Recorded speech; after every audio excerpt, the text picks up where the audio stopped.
सभी साथियों को जय भीम। आज की ऑनलाइन परिचर्चा में आप सबका स्वागत है।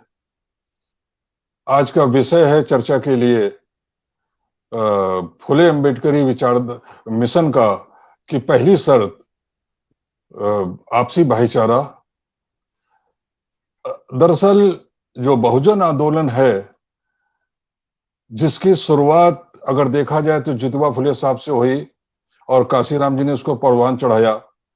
ये जो बहुजन समाज जो एससी एसटी ओबीसी में बटा हुआ है, अनुसूचित जाति अनुसूचित जनजाति ओबीसी या जिसको अन्य पिछड़ा वर्ग कहते हैं, इसको इसमें बटा हुआ है। इनको मुख्य धारा में लाने के लिए, इनको एकजुट करने के लिए हमारे तमाम जो सामाजिक चिंतक हैं, सुधारक हुए हैं, उनके विचारधारा पे जो आंदोलन है उसी को हम बहुजन आंदोलन कहते हैं या फुले अंबेडकर आंदोलन कहते हैं या फुले अंबेडकर मिशन कहते हैं। इस मिशन में सबसे अधिक जो भूमिका रही है तो उसमें ज्योतिबा फुले साहब की रही है, साहू महाराज की रही है, डॉक्टर भीमराव अंबेडकर की रही है और उसके बाद मानवर काशीराम जी की रही है। दक्षिण में पेरियार साहब का भी रोल रहा है, लेकिन उत्तर भारत में देखा जाए या अगर पूरे भारत को देखा जाए, जो सबसे अधिक प्रभावित करने वाले हैं तो वो ये तीन समाज सुधारक हमारे महान चिंतक रहे हैं। सबसे पहले ज्योतिबा फुले साहब का नाम आता है, जिनको कि बाबा साहब अम्बेडकर ने अपना तीसरा गुरु भी माना और आधुनिक भारत में शूद्रों अतिशूद्रों महिलाओं किसानों की मुक्ति संघर्ष के जो पहले नायक माने जाते हैं वो ज्योतिबा फुले साहब माने जाते हैं। डॉक्टर अम्बेडकर ने इसीलिए उनको इतना बड़ा श्रेय दिया अपने गुरु के रूप में। अपनी किताब शूद्र कौन थे जो बाबा साहब अम्बेडकर ने लिखी है, उसमें उस किताब को, जो कि बहुत ही चर्चित किताब है, चर्चित पुस्तक है, उसको ज्योतिबा फुले साहब को समर्पित करते हुए बाबा साहब ने लिखा कि जिन्होंने हिंदू समाज की छोटी जातियों को उच्च वर्णों के प्रति उनकी गुलामी की भावना के संबंध में जागृत किया और जिन्होंने सामाजिक लोकतंत्र की स्थापना को विदेशी शासन से मुक्ति पाने से भी अधिक महत्वपूर्ण बताया, उस आधुनिक भारत के महान शूद्र महात्मा फुले की स्मृति में सादर समर्पित। तो हम सोच सकते हैं कि हम बाबा साहब अम्बेडकर उनको कितना सम्मान देते थे। ज्योतिबा फुले साहब का जो है की जो शिक्षा थी वो मिशन स्कूल में हुई, इसलिए समानता सुनता के विचार उनपे शुरू से भरे हुए थे।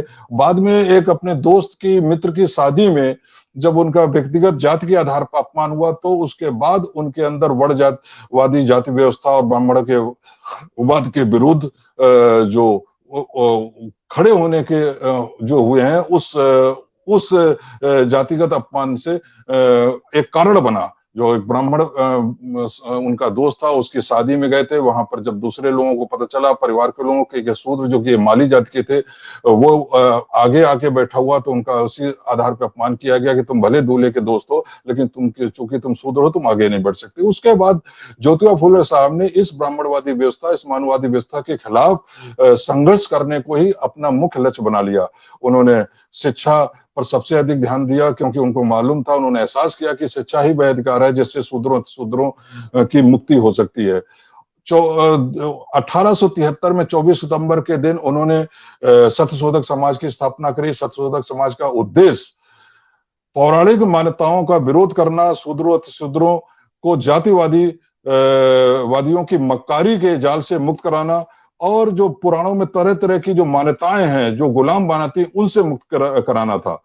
आर्द और इस संदर्भ में वो जो उनका अनुसंधान था, जाति व्यवस्था, जातिवेद का जो मुख्य कारण क्या है, कहां से जातिवाद पैदा हुआ, कैसे ये बड़ व्यवस्था उत्पन्न हुई, इसके चक्कर में वो आर्य द्रविड़ संघर्ष तक जाते हैं।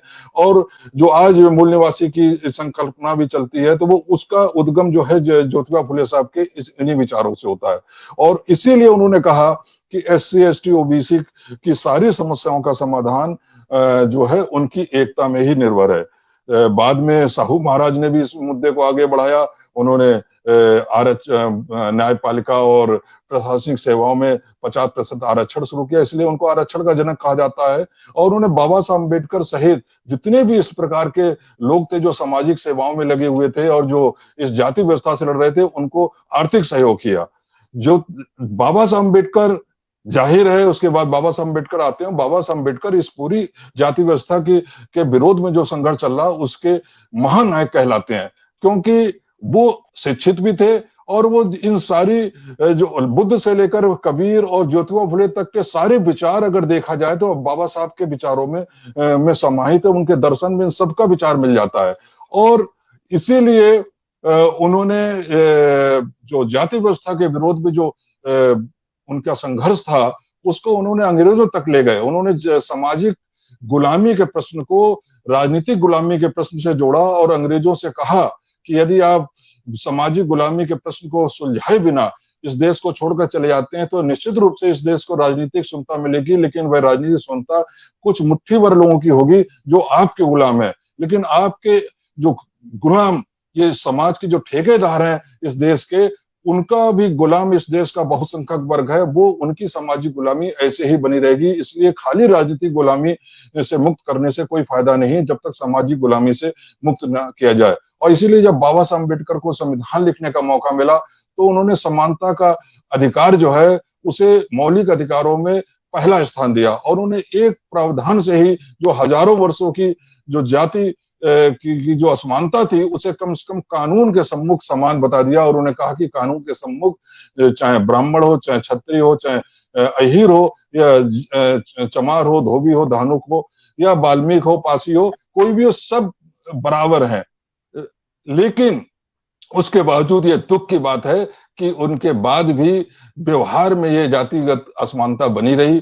और इस जातिगत असमानता के जो मूल कारण है कि हम क्यों नहीं एक हो पा रहे हैं, इसको समझते हुए बानूमल काशीराम ने इस आंदोलन को बहुजन शब्द से जोड़ा। बहुजन शब्द से जोड़ने वाले जो नायक हैं सबसे पहले वो हमारे मानवर काशीराम है। उन्होंने एहसास किया कि ज्योतिबा फुले साहब और साहू महाराज सब लोग इस आंदोलन में शामिल हुए। उनका मकसद यही था कि एससी, एसटी, ओबीसी सब एक साथ आए, लेकिन एक साथ नहीं आ पा रहे थे।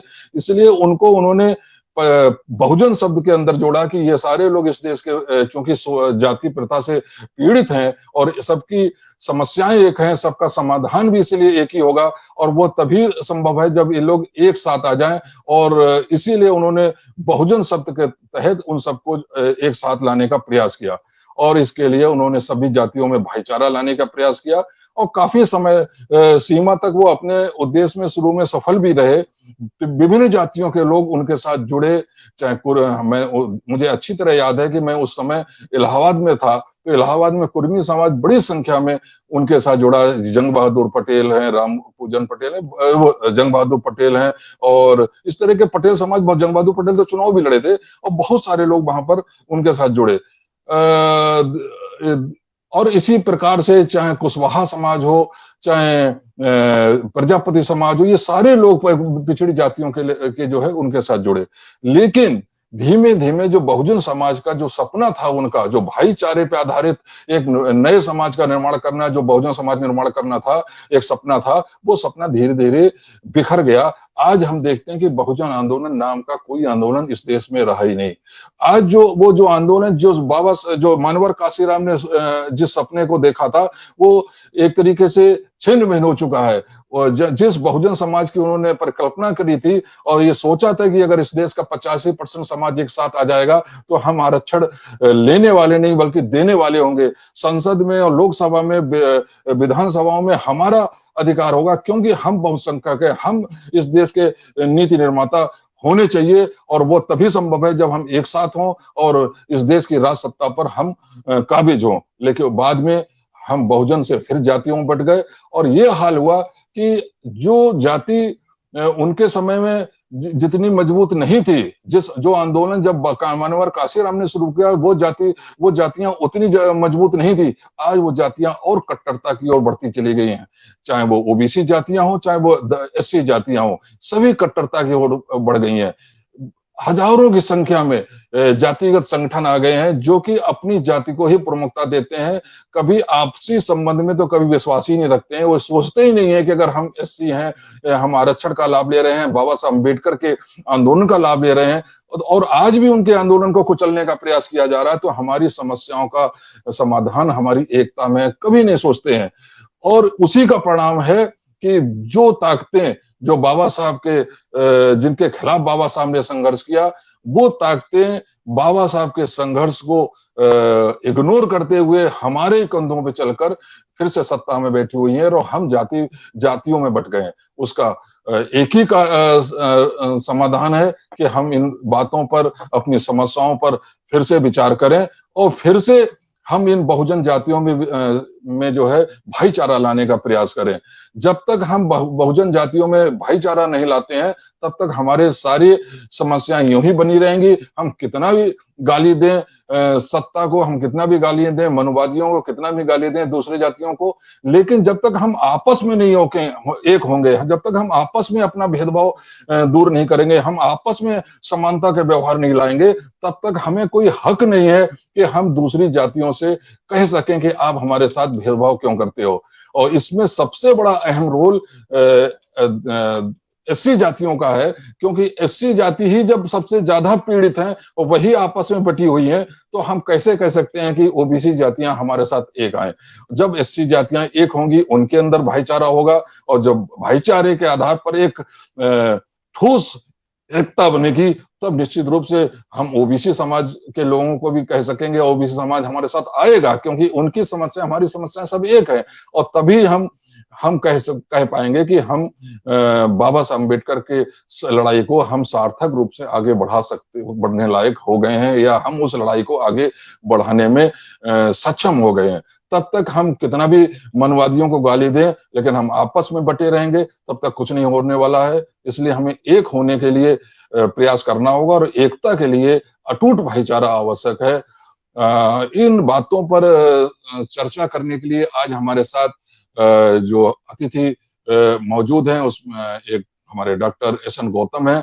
डॉक्टर एस एन गौतम का जो सामाजिक कार्यकर्ता के रूप में इतिहास है, बहुत लंबा है। मंडल आयोग का जब आंदोलन हुआ, उसमें डॉक्टर एस एन गौतम बहुत सक्रिय रहे, और जितने भी राजनेता जो समाजवादी विचारधारा के हैं, चाहे वो विश्वनाथ प्रताप सिंह हो या बाद में शरद यादव, सबके साथ जुड़े रहे और अंबेडकरवाद को आगे बढ़ाने में स्वतंत्र रूप से भी लगातार काम करते रहे। आज भी जब ये करीब 70 साल की उम्र है, लेकिन लगातार इस संदर्भ में कुछ ना कुछ सोचते रहते हैं। एक बहुजन मैत्री मिशन स्टार्ट किया इन्होंने रखा, मुझसे भी चर्चा करी, मैं भी उस मिशन में इनके साथ शामिल हो गया, और तो उनको आज वो हमारे साथ हैं, उनका स्वागत है। और उसके साथ ही हमारे साथ एचडी कठेरिया साहब हैं, जो रिटायर्ड पुलिस इंस्पेक्टर हैं, ग्रेटर नोएडा में रहते हैं और राष्ट्रीय बहुजन सामाजिक परिसंघ के उपाध्यक्ष भी हैं। और ये भी सर्विस के दौरान ही, बहुत से लोग सर्विस के बाद सक्रिय होते हैं, लेकिन ये कठेरिया जी भी सर्विस के दौरान ही सामाजिक कार्यों में काफी सक्रिय रहे।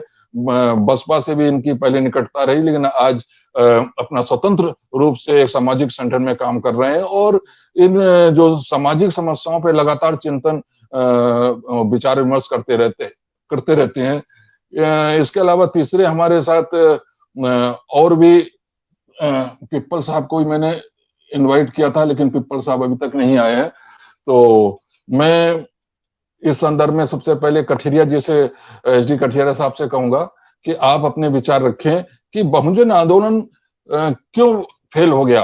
आखिर मानवर काशीराम जी ने जिस बहुजन एकता की बात करी थी, जिस भाईचारे की बात करी थी, हमारे अंदर भाईचारा क्यों नहीं आ पाया, और शुरू में तो भाईचारा आया, वो कैसे बिखर गया। इन संदर्भों में अपने विचार रखें। जी सर, जय भीम।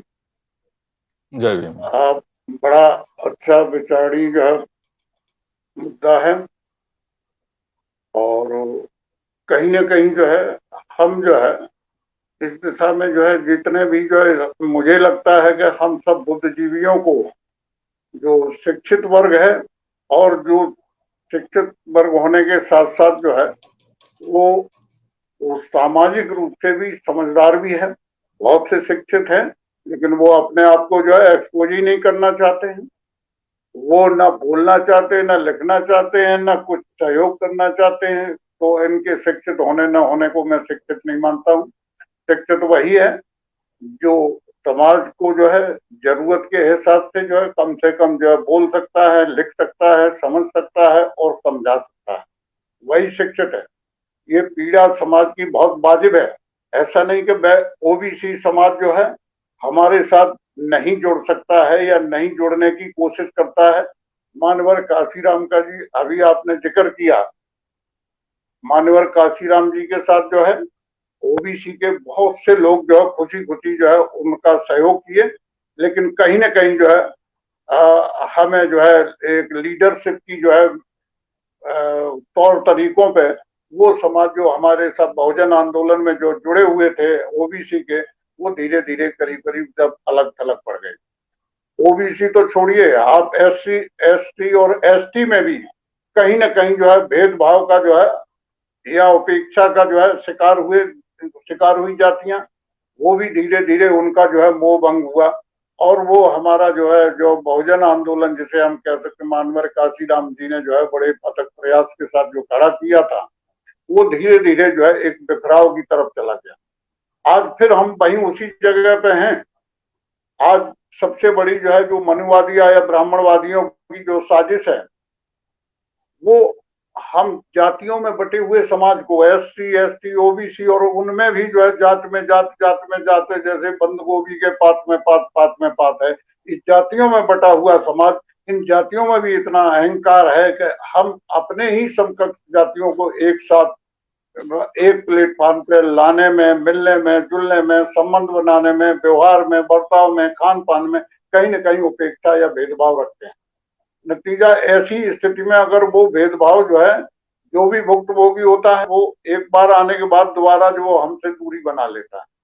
हमें प्रैक्टिकली जो है ये ध्यान रखना होगा, ये पहल करनी होगी कि हम जो है उनके बीच में जाके या उनसे मिलजुल के उन्हें एक ऐसे विश्वास, उनमें एक ऐसा विश्वास पैदा करें कि हम सब एक ही जो है वंश के लोग हैं, एक ही समाज के लोग हैं, हम सब मूल निवासी हैं, हम सब जो है शूद्र समाज के लोग हैं।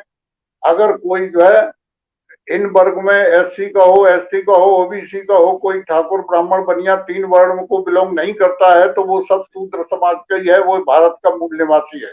हमें उन इस आधार पर किसी के साथ उपेक्षा का दुर्भाव नहीं रखना चाहिए। और उनको ये मैसेज जो है सिर्फ पढ़े लिखे लोगों तक ही सीमित नहीं रहना चाहिए। हमें इस विचारधारा को गांव गांव तक, शहर शहर तक जो है इसको प्रोसेस करना चाहिए। प्रैक्टिकली रूप से जो है मेल जोल में, खान पान में सब तरह समता और समानता के व्यवहार के आधार पर, अपनत्व के आधार पर हमें उनके साथ अपनेपन की जो है का व्यवहार करना चाहिए। ये जो आज स्थिति ये है कि अभी बीच में कुछ कम हुआ, लेकिन आज हमारी ओबीसी और एससी की तमाम जातियां जो है फिर हिंदुत्व की जो जाल में फंसती चली जा रही। और वो हिंदुत्व क्या है जो है आप सभी समझते हैं कि हिंदू के नाम पे हिंदू धर्म का ना कोई संस्थापक है, ना कोई व्यवस्थापक है, ना कोई हिंदू धर्म है। वो सिर्फ जो है अगर हमें कहीं मुसलमानों के खिलाफ वो मनुवादी या ब्राह्मणवादी जो लोग जो है अगर मुसलमानों से कोई हमें भिड़ाने की बात करता है, लड़ाने की बात करता है, तो हमारा हिंदू के नाम पे उपयोग करते हैं और यूज एंड थ्रो जो है वो हमें कहीं लड़ा देते हैं। जेल जाना होता तो हम जाते हैं, मरना होता तो हम मरते हैं, और जो है मुकदमे लगने होते, रोल खराब करना होता तो हम लोगों पे करते। वो खुद कभी जो है लड़ाई नहीं करते। उसमें लड़ाई में सबसे आगे जो है एससी का, एसटी का, ओबीसी का ही रहता है। जो फर्जी हिंदू हैं उन्हें हिंदू होने का लायक है, तो हमारी व्यवस्था जो है राष्ट्रपति तक को भी मंदिर में नहीं घुसने देती। और इसके बावजूद भी हम इन सब चीजों पर विचार न करते हुए जो है हम हिंदुत्व की जो है आड़ में घुस रहे। हिंदू सिर्फ जो है सिर्फ वर्गलाया हुआ एक शब्द है वो मनवादियों का, जिससे जो है इस समाज का जो है शोषण कर रहे हैं। करे तुम कैसे हिंदू हो, तुम्हें शर्म आनी चाहिए, हम एक नहीं हो सकते, हम हिंदू हैं। अरे हिंदू कहेंगे, लेकिन जब हिंदू का उनका काम निकल जाता तो हम चमार धोबी कोरी में बट जाते हैं। हम जो है अहिर गडरिया गुजर में बट जाते हैं। अब बहुत से जो है हमारे जो है ओबीसी के भी बहुत बड़े तमाम जो है जो लेखक हैं और उनके जो बुद्धिजीवी लोग हैं वो इस दिशा में काम कर रहे हैं और वो भी प्रयास कर रहे हैं कि ये भेदभाव जो है हमारा खत्म अगर हो जाता है तो निश्चित रूप से जो हमारा जो बहुजन समाज का जो सपना है मानवर काशीराम जी का, वो तभी साकार होगा जब हमारे जो है SC ST OBC के बीच की दूरियां जो है खत्म हो। इनको ये लड़ाने में बहुत बड़े माहिर हैं। गांव गांव छोटे छोटे बातों पे पुरानी रंजिशों को या जो है मौजूदा रंजिशों को लेके जो है झगड़े फसाद कर देते हैं और फिर वही जातिगत आधार पर जो है एक दूसरे का सपोर्ट करके जो है उनको जो है भिड़ाने की कोशिश करते हैं। हमें इन सब चीजों से सावधान रहते हुए हमें कहीं ना कहीं ये समझना होगा कि जो है जो भी हमारे आदमी हैं, हम उनके साथ अगर कोई लड़ाई झगड़े भी होते हैं, कोई अगर भेदभाव भी होता है, तो हमको ये सेटिस्फेक्शन देना होगा हम सबको कि ये कोई गैर नहीं है, हमारा अपना ही है। जब हम दूसरे के साथ जो है हम नफा नुकसान उठा लेते हैं, तो हम अपनों के साथ उठाने में हमें क्या दिक्कत है? वो हमारे अपने हैं, हमारे कुलीग हैं, हमें उनका सम्मान करना चाहिए, उनका आदर करना चाहिए, उनके लाभ के हित के बारे में जितना भी योजनाएं हों उन्हें अवगत कराना चाहिए। अपनी विचारधारा हो, हमारी जो वैचारिक जो है, जो हमें परिवर्तन की आज जरूरत है, वो हमारा जो है आज आज आप देखिए कि कुछ हालात हमारे पक्ष में हैं, चाहे वो किसान आंदोलन को लेके हुए हों या कोरोना महामारी को लेके हुए हैं। आज बहुतों का भ्रम टूट रहा है। जो मंदिर में कभी कोई थाली बजवा रहा है, घंटा बजवा रहा है, पूजा करवा रहा है, ये सब जो है आज देवी देवता भी हमारे मुसीबत में काम नहीं आ रहे हैं, ना सरकार काम आ रही। तो भाई हम जो है जिस सरकार को समर्थन देते हैं, अपना वोट देते हैं, उनके बहकावे में आके हम अपनों को जो है निरादर कर देते हैं, छोड़ देते हैं। हमें इस ऐसी रचनात्मक विचारधारा का जो है समाज में संदेश देना चाहिए। मानव SN डॉक्टर साहब जो है SN सिंह द्वारा जो है जो भी जो है ये आपका ग्रुप बनाया गया भाईचारा मिशन जो है, ये बहुत अच्छा, मैं समर्थन करता हूँ। और जो है ये विचारधारा अगर ये हमारा जो है वाकई में एक्टिव एक सक्रिय तरीके से अगर ये हमारा जो है मिशन आगे बढ़ता है, तो निश्चित रूप से जो है हमारे मानवर काशीराम की जो शुरुआत की हुई थी बहुजन सामाजिक जो जो बहुजनों को एक 85% के प्लेटफॉर्म पे जोड़ने की, वो निश्चित रूप से अगर हम 85% क्या, अगर हम 50% भी एक होके अगर एक प्लेटफॉर्म पे आ जाते हैं, तो फिर जो है रिजर्वेशन की जरूरत हमें नहीं, इनको जरूरत पड़ जाएगी। आज भी जो है हमें रिजर्वेशन के नाम पे सिर्फ बेवकूफ बनाया जा रहा है, OBC हो या ST हो SC हो। हमारा रिजर्वेशन 70-72 साल में भी आज तक पूरा नहीं हुआ है, और ऊपर से ताना मारा जाता है कि अरे साहब ये रिजर्वेशन इनको क्यों मिलना? अरे तुम हजारों साल से जो है जिस समाज का जो है हक तलफी की उनके आपके बहुसंख्यक समाज के साथ, आज अगर उसको 60-70 साल में आजादी के बाद अगर थोड़ा बहुत रिजर्वेशन सिर्फ समता और समानता के आधार पर जो है दिया गया है, उसमें भी 20-25 साल तो लग गए पढ़ने में, जागरूक होने में, समझने में। और जो है 25-30 साल से जो थोड़ा बहुत कोई सिपाही बना, कोई दरोगा बना, कोई इंजीनियर बना, कोई डॉक्टर बना, कोई बाबू बना, और उसमें भी लोगों को तकलीफ होती। यही सबसे पहले आरक्षण का भी विरोध करते हैं। इसके बावजूद भी हमारे जो है जो तमाम जो है SC ST OBC के जो नेता हैं वो कभी नहीं बोलते। हमें जो लोग जो है सिर्फ वहां चाटुकारिता करते हैं नेतृत्व के नाम पे, नेतृत्व तो वो जो है SC ST OBC का करते हैं, लेकिन वो कभी SC ST OBC के हक में कभी आवाज नहीं उठाते, ना कभी बोलते हैं। और अगर कभी बोलने की जरूरत पड़ भी जाती है तो वो उन्हीं मुद्दों को उठाते हैं जो जनरल के लोग उठाते हैं, जबकि वो पर्टिकुलर एक रिजर्व सीट से जीत के जाते हैं तो उन्हें रिजर्वों के हक की लड़ाई लड़नी चाहिए।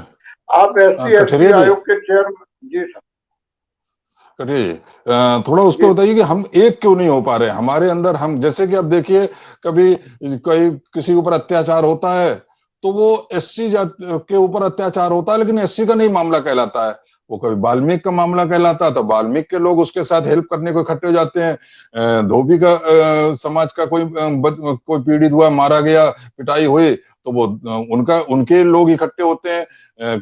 कठेरिया का होता है तो कठेरिया लोग इकट्ठे होते हैं। सारे लोग इकट्ठे एक साथ नहीं होते हैं। जैसे कि 2 अप्रैल को जब आरक्षण के, हाँ, तो उस पर बताइए क्यों नहीं हम इकट्ठे होते हैं और कैसे क्या किया जाए भाईचारा लाने के लिए? ये संक्षेप में बताइए 2 मिनट में, तो फिर हम डॉक्टर साहब साथ जा रहे हैं। हाँ, एक तो सही बात तो यह है कि अभी हम जो है एक दूसरी जो हमारी जातियों का जो तालमेल है, हम एक दूसरे के साथ विश्वास पैदा नहीं कर पाए। हम उनको बातचीत के तौर पे जो है हम उनके साथ बात तो करते हैं, लेकिन हम उन पे विश्वास नहीं करते हैं या वो हम पे विश्वास नहीं करते हैं, और उन्हें लगता है कि मेरे साथ धोखा हो रहा, छलावा हो रहा, और इसलिए वो हमें उन्हें जब आदमी निष्पास कहीं ना कहीं धोखा खा जाता है तो वो निश्चित रूप से जो है वो हर एक को धोखेबाजी समझता है। आप समझ रहे हैं अच्छी तरह के जो है पिछले बीच में जो है मानवर काशीराम जी की जो फिलॉसफी थी, राजनीति थी, उसको हमारे अपने लोगों ने ही फेल किया है। कहीं ना कहीं तो वो जो फेलियर है, और जिससे समाज में बहुत एक गलत संदेश गया है। तो जब गलत एक कोई संदेश चला जाता है तो उठी पैठ 8वें दिन लगती है जब उसको पुनः विश्वास करना, और उसको एक बहुत बड़ा मुश्किल काम है, और मुश्किल भी नहीं है।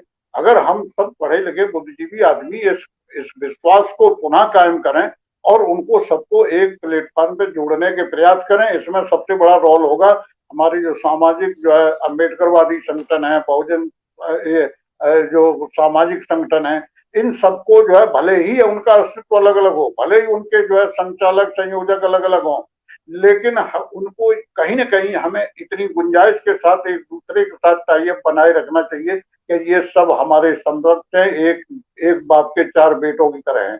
हम अगर हमने ये सब लाइन दूरी बना के रखी, तो जैसे हमारी जातियों में जो है असमानता दूरी है, ऐसे ही हमारे सामाजिक संगठन भी जो है एक जाति का काम करेंगे, और वो जो है कभी एक बड़ी ताकत नहीं बन पाएंगे। हमें जो है इस पहल पे हमारे सामाजिक संगठनों के माध्यम से हमें समाज के जो है हर वर्ग का, हर जाति के आदमी का समर्थन लेना है, विश्वास जीतना है, और उन्हें अपने अच्छी तरह से उनको विश्वास दिलाना है। तो धन्यवाद कठेरिया जी। डॉक्टर साहब, जैसे कि एचडी कठेरिया साहब ने बोला, उनका मेन जो इशारा था कि जो हमारे अंदर भाईचारा नहीं आ पाया, क्योंकि जाहिर है कि हमारी समस्या, सारी समस्याओं का जो समाधान है वो हमारी एकता पर है, और हमारी एकता तभी हो सकती है जब हम आपस में भाईचारा हो, और भाईचारा पैदा होने के लिए आपसी विश्वास की आवश्यकता है। हमें लगे कि ये आदमी हमारा है, हम जब कभी परेशानी में आएंगे तो ये हमारा जो है हमारी मदद करेगा। मुझे अच्छी तरह ध्यान है, जब मैं छोटा था तो शाहजहांपुर में एक विधायक होते थे।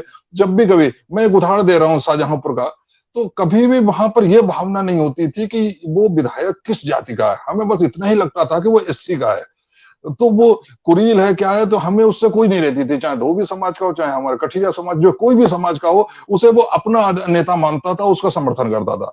आज आपसी विश्वास इतना ज्यादा कम हो गया है कि हर आदमी जो है ये चाहता है कि उसके अपने समाज का कोई आदमी आए, वो उसकी हेल्प करे, वो दूसरे समाज के नेता के पास जाने नहीं चाहता, उसे उसके ऊपर विश्वास ही नहीं रहा। निश्चित रूप से इस विश्वास को जो खत्म किया गया है, क्योंकि पहले अगर या तो ये होता कि पहले से विश्वास नहीं है, लेकिन आज से अगर 40 साल पहले हम एक दूसरे पर विश्वास करते थे और वो विश्वास खत्म हुआ है, तो निश्चित रूप से हमारे राजनेताओं का उसमें सबसे बड़ा अहम रोल रहा है, और वो उनकी भूमिका बहुत ही गंदी रही है। निजी स्वार्थ के लिए उन्होंने हमको बांटा, हमारे अंदर जाति के आधार पे हमारी विभिन्न नेता तो पैदा किए, लेकिन वो जाति के वोट लाने के लिए एक दलाल बन के रह गए, भाईचारा हम लोगों में आपस में नहीं पैदा किया। तो उस संदर्भ में आप बताएं जो इन सारी समस्याओं से कैसे निपटा जाए और बहुजन मैत्री मिशन कैसे इसमें काम कर सकता है। डॉक्टर गौतम साहब।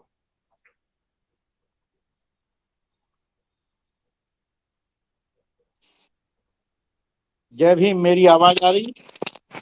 हाँ जी, आ रही है। आवाज आ रही? जय भीम साथियों। आपने एक सब्जेक्ट रखा है, ये आज की जरूरत है क्या के लिए कोई भी काम बगैर विश्वास के नहीं किया जा सकता है।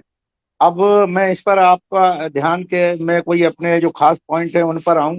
मैं पिछला थोड़ा सा 2 मिनट में एक इतिहास बताना चाहूंगा जो आप सब लोगों ने झेला, जो झेला। देखिए 77 में जब इमरजेंसी का आंदोलन चला था और बाबू जगजीवन राम उस समय सडन मतलब एकदम इमर्जिंग हीरो और प्राइम मिनिस्टर के दावेदार बना करके पूरे देश में इलेक्शन डिक्लेयर होने और इलेक्शन के रिजल्ट डिक्लेयर होने तक बाबू जगजीवन राम को इस देश का प्रधानमंत्री बना करके इतना मीडिया में प्रचार लगे हुए, आरएसएस भी लगी हुई थी।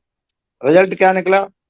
जैसे ही इलेक्शन का रिजल्ट डिक्लेयर हुआ, अंदर खाने जिन लोगों ने बाबू जगजीवन राम की पीठ में छुरा भोंका, प्राइम मिनिस्टर नहीं बनने दिया, उन लोगों में चाहे वो अटल बिहारी वाजपेयी हो, आरएसएस का पूरा ग्रुप, या चंद्रशेखर जी का ग्रुप हो, ये सब लोग बाबू जगजीवन राम के कंधे पर बैठ करके सत्ता में आए और उसके बाद उनको ही प्राइम मिनिस्टर नहीं बनने दिया। ये एक सोच है, इसे हमें समझना चाहिए।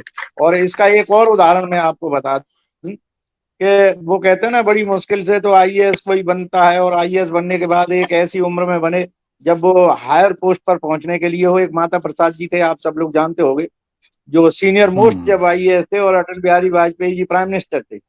अटल बिहारी वाजपेयी जी ने उन्हें कैबिनेट सेक्रेटरी नहीं बनाया। क्यों नहीं बनाया? क्योंकि वो ब्राह्मण थे और वो नहीं चाहते थे कि देश की सर्वोच्च सत्ता की एक ऐसे व्यक्ति के साथ में हाथ में हो जो सदियों से पीड़ित समाज का रहा हो, तो उसे लूपहोल मालूम पड़ जाएंगे और हो सकता है इसको एक्सपोज कर दे। दूसरा, आपने देखा होगा किन परिस्थितियों में नरसिम्हा राव को प्रधानमंत्री बनाया गया। पूरा देश ब्राह्मण कल्चर है और ब्राह्मण जाति है, हर स्टेट में जाकर ऑर्गेनाइज करके उनका समर्थन किया, आरएसएस ने भी किया, सबने किया। नेहरू और पटेल को भी अगर आप देखते हो, दरअसल सच्चाई में क्या बताया जाता है कि पटेल बहुत ज्यादा एक्टिव थे, लेकिन पटेल को प्रधानमंत्री नहीं बनाया गया, उनको ऐसा किया गया था। उनके लिए तो वो क्या वर्किंग कमेटी जो है उसमें उनका नाम प्रपोज हुआ था, नेहरू का नहीं हुआ था।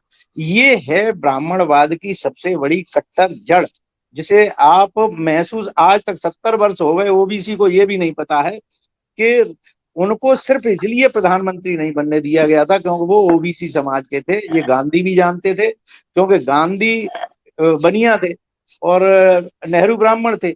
अब ओबीसी अपने आप को सोच रहे थे कि हम बहुत दबंग और ये है, वो दबंगी में ही रह गए पीछे, और प्राइम मिनिस्टर का पद बड़े आराम से उनके नीचे से खींच लिया गया और मालूम भी नहीं पड़ने दिया कि तुम ओबीसी हो इसलिए तुम्हें नहीं दिया जाए।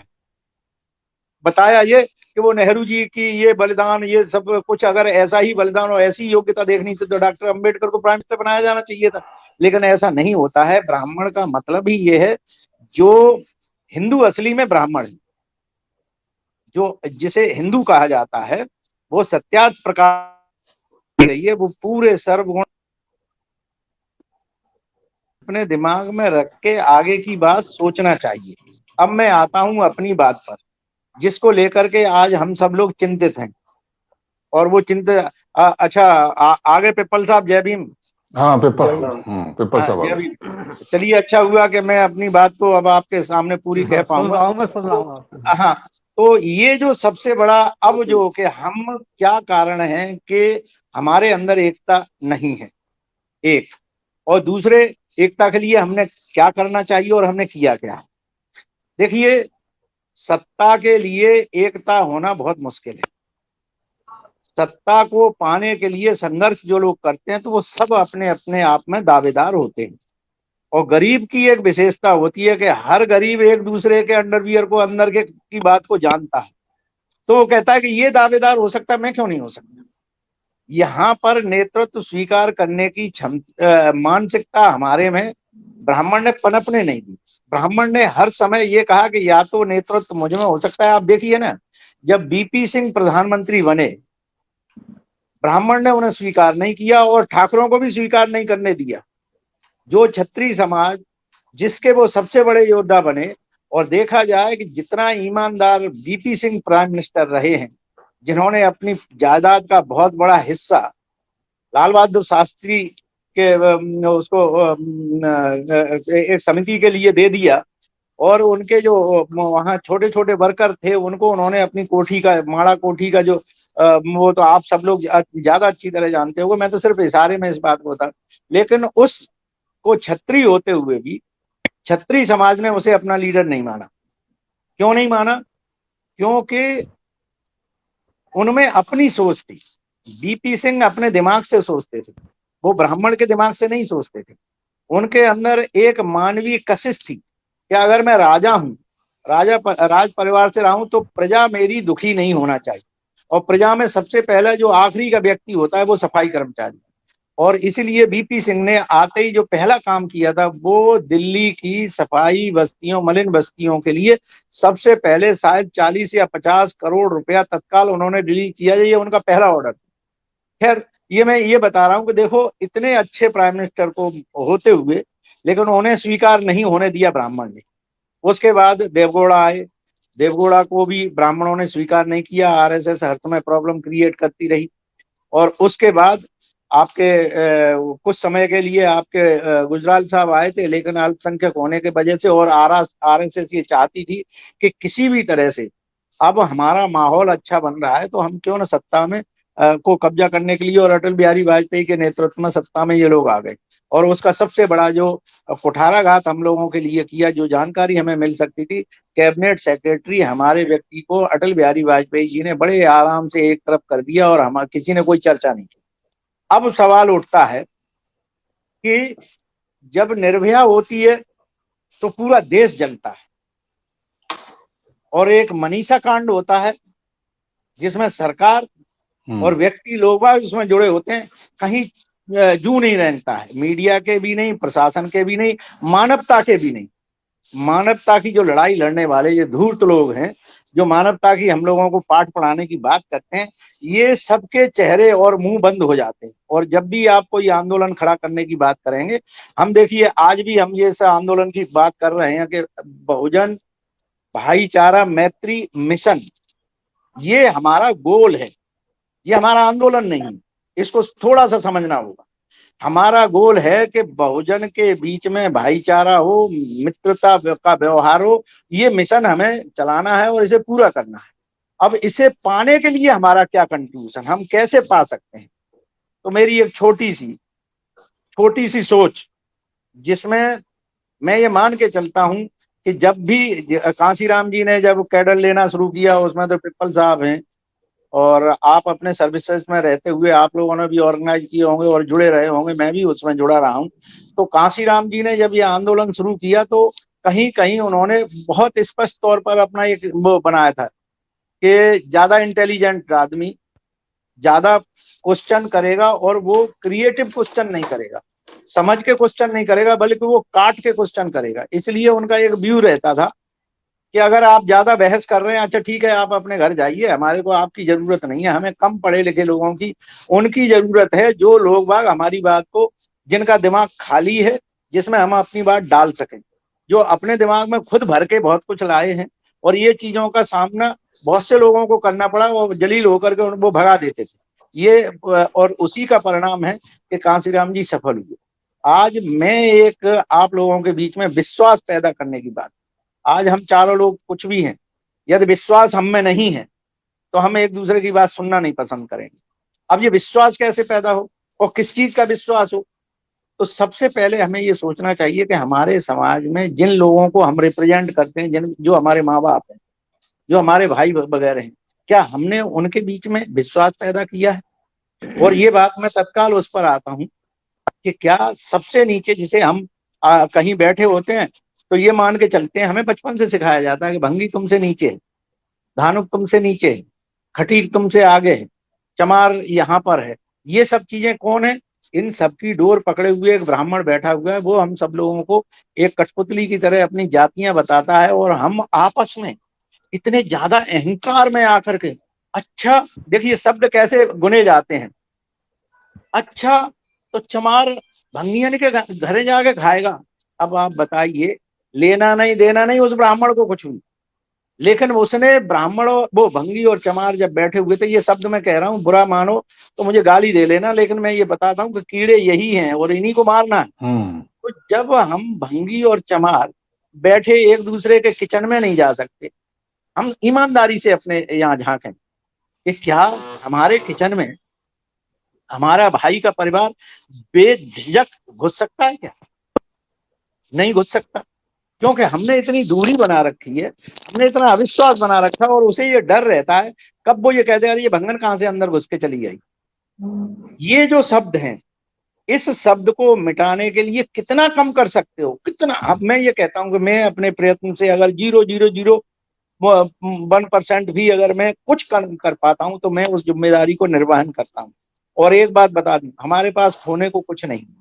अगर हम एक भी परिवार को बनाते हैं तो हम 100% काम कर रहे हैं, और वही दो परिवार अगर हमसे सहमत हो जाते हैं तो हम 200% काम कर रहे हैं। तो अब किसको कैसे हम पहले किचन का मूवमेंट चलाया जाए कि किचन हमारा एक होना चाहिए।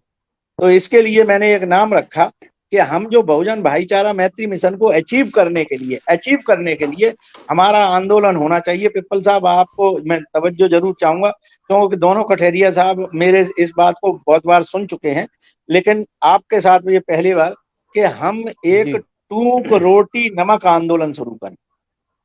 देखिए, बहुत खुला शब्द है, नमक रोटी आंदोलन। अब नमक रोटी आंदोलन इतना पुराना हो गया है तो उसमें नयापन कुछ नहीं लगता है। इसलिए मैंने कहा टूक रोटी नमक आंदोलन। एक हमारे सबके बीच में, हमने 12 जातियों को उस दिन कठेरिया साहब से बात हुई थी, इसमें और भी बच गई हो, उसमें आप भी शामिल कर सकते हैं कि भाई ऐसा थोड़ी कि मैंने जो कह दी वो सच है। आपस में बैठ के डिबेट करने के पीछे कि भंगी है, चमार है, खटीक है, धोबी है, धानक है, पासी है, पासवान है, बलाई है, रैगड़ है, और सांसी है, ये आपके महार है, और चमार है। ये जो जाटव है, ये सब जातियों में और कोई अगर रह भी गया हो तो उसे हम और जोड़ते हुए इन लोगों के बीच में किचन सोशलाइजेशन हो। किचन सोशलाइजेशन कि हमारे किसी भी परिवार का व्यक्ति हमारे किचन में बेधड़क घुसता हुआ आ सकता है, वहां शेयर कर सकता है, हम लोग एक दूसरे से खान पान कर सकते हैं।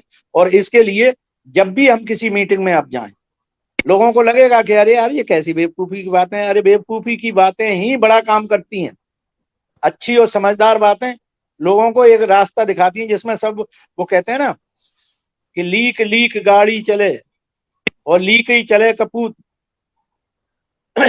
लीक छोड़ तीनों चले शायर शेर सपूत। हम थोड़ा सा लीक से हटके कि हम टूक रोटी नमक आंदोलन, हम सब लोग बैठे हैं, एक रोटी आती है, उसमें से एक टुकड़ा मैं लेता हूँ, नमक मैं अपने लेकर के वो करता हूँ, उसी में वाल्मीकि भाई है, उसी में पासवान है, उसी में धोबी है, उसी में धानक है, जो भी है। तो कम से कम जो छूत का अपमान है वो आपस में तो हमने छूत का अपमान कम कर लिया। और ये चीजें अगर परिवारों में चली जाएं, इस चीज में अगर महिलाएं भी जुड़ जाएं, और उसको जोड़ने के लिए पहले हम दो तो बने। तो इसलिए मैं ये मान के चल रहा हूं कि हम जीरो से शुरू करें। और इसके लिए हमने जो आपस में एक दूसरे को समझना, आपस में एक दूसरे के मंशा को समझना कि सामने वाले की नीयत क्या है। हमारा पॉलिटिकल कोई एमिशंस नहीं है इसमें। आपको जिस पार्टी से जाकर के टिकट मिले, हम पूरा आपका साथ देंगे यदि आपका व्यवहार हमारे उस भाईचारे और मैत्री मिशन और टूक रोटी आंदोलन से जुड़ा हुआ है। हमें क्या परेशानी है, हमारा भाई अगर कोई मिनिस्टर बनता है और वो हमारी बात को आखिर में सरकार में जाकर के लड़ेगा तो कोई एमपी और मिनिस्टर ही। अब हम अपना मिनिस्टर भी न बनाए, हम अपना एमएलए भी न बनाए, और हम सबसे कहें कि नहीं तुम हमारे भाईचारे में आकर के हमारे संग रोटी खाओ, बस यही सबसे बड़ी लड़ाई है। नहीं। और जहां तक आपने अभी तक वो वक्त था, बाबा साहब डॉक्टर अम्बेडकर के सामने ये था कि उनकी कलम को लिखने वाला भी एक व्यक्ति नहीं मिल रहा था। आज जो चारों लोग हम बैठे हुए हैं, चारों को जो व्यवहारिक, सामाजिक, प्रशासनिक जो अनुभव है और पॉलिटिकल जो अनुभव है, वो अनुभव तो अच्छे खासे किसी बामन बनिया के पास नहीं है। क्योंकि वो किस में लगे हैं। देखिए, हमने लड़ाई ये शुरू की अपने आप को मानवतावादी आंदोलन से आगे जोड़ के आगे बढ़ने की। तो हमारे पास जब कुछ नहीं था तो आज हमने जो पाया है ये तो हमारा सब गेन है। अरे खोया है तो ठाकुरों ने खोया होगा, बनियों ने खोया होगा, ब्राह्मणों ने खोया होगा। सत्ता चाहे भले उनके हाथ में है, लेकिन लड़ाई की आगे मुंह करके अगर कोई लड़ रहा है तो वो लड़ रहा है यहाँ का दलित आदिवासी, माइनॉरिटी और ओबीसी। अब वो जो इस लड़ाई को हमें एकजुट करने का है, तो मेरा आपसे सबसे एक ही निवेदन है कि पहले हम किचन को, मतलब अपने खान पान को अछूतपन से दूर करें। जब हम खान पान हमारा शुरू हो जाएगा और खाएंगे पिएंगे, तो भाई कठेरिया साहब का बेटा होगा, कठेरिया साहब की बेटी होगी, मेरा बेटा होगा, मेरी बेटी होगी, पिप्पल साहब का बेटा होगा, और किसी का बेटा, किसी वाल्मीकि का भी बेटा होगा। आपस में एक दूसरे से मिलेंगे, एक दूसरे के साथ खाएंगे पिएंगे, यार दोस्त बनेंगे, शादी व्यवहार की भी बात योग्यता के अनुसार वो भी आगे बढ़ेगी। लेकिन जो व्यक्ति आज छुए हुए चने नहीं चबाने को तैयार, अब आप देखिए जब भी हम जाते हैं, क्योंकि मैं ये एक छोटे छोटे उदाहरण दो दे रहा हूं, उसके बाद अपनी बात को, कि जहर कैसे बोया जाता है और कैसे उसको एक जगह हम चुनाव में पासवान जी पासवान जी के साथ में उस समय हम चुनाव लड़ रहे थे मेंबर पार्लियामेंट का, और एक ठाकुर हमारे साथ में एमएलए का चुनाव लड़ रहे थे। तो हमारे क्षेत्र के राजा भदावर, जो हमारा बाहा तहसील पड़ती है डिस्ट्रिक्ट आगरा में, उन्होंने पासवान जी को जब माला पहनाई, तो एक ब्राह्मण ने बड़ा कमेंट किया नीचे से, देखो महाराज के क्या दिन आ गए, चमार को माला पहनाने पड़ रही है, कुछ लेना नहीं देना। उसने उस ईगो को हर्ट किया, तभी कुछ अपने वर्कर्स ने उसे पकड़ा और उसको, ठाकुरों ने उसे अकल दिलाई, ऐसा नहीं, ठाकुरों ने उस समय, क्यों वो साथ थे। तो इन लोगों की जो शक्ति है, वो शक्ति है इनके कोई। अब एक और मैं उदाहरण बताऊं छोटा सा, महिपालपुर जैसे जहां मैं प्रैक्टिस करता हूं, वहां क्या है कि भंगियों की अलग पंचायत है, पंचायत घर, चमारों के 3 पंचायत घर, जुलाए जिसे अपन अपने उत्तर प्रदेश में कहीं कोरी कहते हैं, कहीं जुलाए कहते हैं, इन लोगों के अपनी 2 पंचायत घर, और ठाकुर बामन बनिया और मतलब जो भी अपने ओबीसी के भी अपने को जो फॉरवर्ड मान रहे हैं, उनका सिर्फ 1 पंचायत घर। तो उनकी एकता तो एकता है, हमारे इकट्ठे होंगे तो 10 जगह, और फिर आपस में झगड़ा भी होता है, इस पे कब्जा किसका हो, उस पे कब्जा किसका हो। तो मेरा एक ये है कि विश्वास अगर पाना है, तो पहला आंदोलन हमें चलाना पड़ेगा, और जितने भी पढ़े लिखे हैं ये सबकी जिम्मेदारी होना चाहिए। ये कहना आसान है कि हम भाईचारा मैत्री मिशन चलाएंगे या मिशनरी होंगे, वो कोई भी हो सकते हो, आप भी हो सकते हो, हम भी हो सकते हैं, वो अपने इंडिविजुअल में है। लेकिन इसको पाने के लिए आपने क्या आंदोलन चलाया, तो उसको पाने के लिए मैं ये है कि हम अछूत कही जाने वाली जितनी जातियां हैं, वो आपस में रोटी खाना पीना शुरू करें, और ये जितना जल्दी हो वैचारिक तौर पर हो। और जब हम वैचारिक तौर पर एक होकर के बैठेंगे, फिर हम सत्ता और सरकार बदलने की बात करते रहेंगे, और जिसे करनी है हमारे मंच से आके सत्ता और सरकार बदलने की बात करे, लेकिन किसी पार्टी का नाम लेकर पार्टी को महिमा मंडित न करे। पार्टी की बुराई वो कर सकता है, क्योंकि हमें तो पता है ना कि संघर्ष होगा बुराई से पैदा, हम विरोध से ही संघर्ष में आगे बढ़ पाएंगे। तो विरोध के लिए अब जहां पर हमारे साथ विश्वासघात होता रहा है, हम उसका नाम लेंगे, उसमें किसी को बुरा लगता है तो उससे कहेंगे कि इसे सुधार। भाई हम क्यों किसी चीज की बुराई कर रहे हैं, क्योंकि हम उससे उम्मीद करते हैं कि ये सुधरेगा। और ये आपने देखा होगा परिवार में क्या होता है, एक भाई अगर गलत चल रहा है तो उसके ऊपर सब कहते हैं तू देख ये गलत काम कर रहा है, गलत काम कर रहा है। वो अगर बिगड़ता भी है तो भी उससे कहते हैं कि देख हम तुझसे प्यार करते हैं, हम तेरे पे भरोसा करते हैं, तू हमारा अपना है, इसलिए हम तेरे को ये कह रहे हैं। हम दूसरी पार्टी के लिए कुछ नहीं कहना चाहते, क्योंकि उससे कोई मतलब ही नहीं है, हमें तो पता है कि वो तो हमारे साथ बुरा करेंगे ही। तो साथियों, ये बड़ा ही एक कॉम्प्लिकेटेड नहीं है, बहुत सोचने का, लेकिन छोटा है, और वही छोटे को हमें दरख्त बनाना है। और दरख्त के लिए जो बीज रोपण का जो काम कर रहे हैं, उसमें मैं सबसे ज्यादा आज अपने साथ में किसी को देखता हूँ तो मैं कठेरिया साहब को देखता हूं, और उन्होंने जितना प्रोत्साहित मुझे किया इस मामले में, मुझे लगा कि हम इस लड़ाई में आगे जा सकते हैं, क्योंकि अभी जो मैंने किया उसका 100% मुझे मिला। अब वो 100 को और ज्यादा मल्टीप्लाई करने के लिए हम इस तरह की आयोजन करते रहेंगे, और हमें ज्यादा लोगों का समर्थन मिलता रहेगा। बस इसके लिए जरूरी है कि हम कितने ईमानदार रहेंगे आप सब लोगों के बीच में, क्योंकि अपनी विश्वसनीयता और अपनी ईमानदारी ही एनकैश कराई जा सकती है। दूसरे की ईमानदारी को तो बेचोगे तो बेईमान कहलाओगे।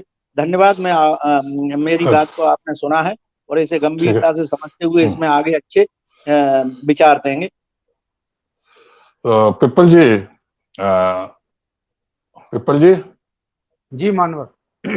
हाँ, तो जैसे कि कठेरिया जी के, वो एचडी कठेरिया साहब के तो ने भी अपने विचार रखे हैं, और आपने भाई कि हम लोग बहुजन विचारधारा जो है, बहुजन आंदोलन जो मानवर कासेराम ने शुरू किया था, उसका एक ही उद्देश्य था कि हम ज्योतिबा फुले साहब ने भी इसी को कहा कि एससी एसटी ओबीसी को एक आना चाहिए, बाबा साहब का भी यही प्रयास था, और मानवर कासेराम ने उसको रणनीतिक रूप दिया, एक रणनीति बनाई कि इन तीनों को एक बहुजन शब्द में अंदर ले आए, और उद्देश्य यही था कि ये आपसी भेदभाव खत्म हो और एक भाईचारे के आधार पर एक नया समाज बने जिसे बहुजन कहें, और वो जब एक वैचारिक आधार पर, भाईचारे के आधार पर नया बहुजन समाज बनेगा, तो वो निश्चित रूप से राजनीतिक सत्ता भी अपने पर भी काबिज होने में कामयाब होगा। और ऐसा समाज जब राजनीति में जाएगा, काबिज होगा, तो वो समाज के लिए कुछ कल्याण भी करेगा। लेकिन हुआ उसका उल्टा कि हम आपस में जातियों में बट गए। जातियां जो पहले मजबूत नहीं थी, आज के समय पिछले 30 साल में बहुत ज्यादा मजबूत हो गई। आप देखिए, जितने जाति संगठन पहले नहीं दिखते थे, उससे ज्यादा 20-20, 25-25 गुना के तुलना में आप सोच सकते हैं कि हर जाति के अपने संगठन है। पहले संगठन होते भी थे तो बहुत ज्यादा उनकी इंपॉर्टेंस नहीं होती थी, और हम सारे 80 जातियों के लोग एक होके चलते थे। ये बात मैं रिपीट कर रहा हूं क्योंकि आप उस समय थे नहीं। लेकिन अब देखते हैं कि हम आपसी विश्वास हमारे अंदर इतना खत्म हो गया है कि अगर किसी एक जाति के ऊपर हमला होता है, वाल्मीकि के ऊपर हमला हुआ, तो वाल्मीकि समाज के ही लोग इकट्ठे होते हैं, और वो लोग जाते भी हैं अपने जाति के ही समाज के नेता के पास, जो है कि आप हमारी हेल्प करो। अगर किसी कठेरिया के ऊपर हमला होता है तो कठेरिया ही लोग इकट्ठे होते हैं, ना तो वो जाते हैं, ना ही जाटव समाज आता है उनकी हेल्प करने के लिए। यही हाल होता है जाटव समाज का, धोबी समाज का, सभी लोगों का होता है।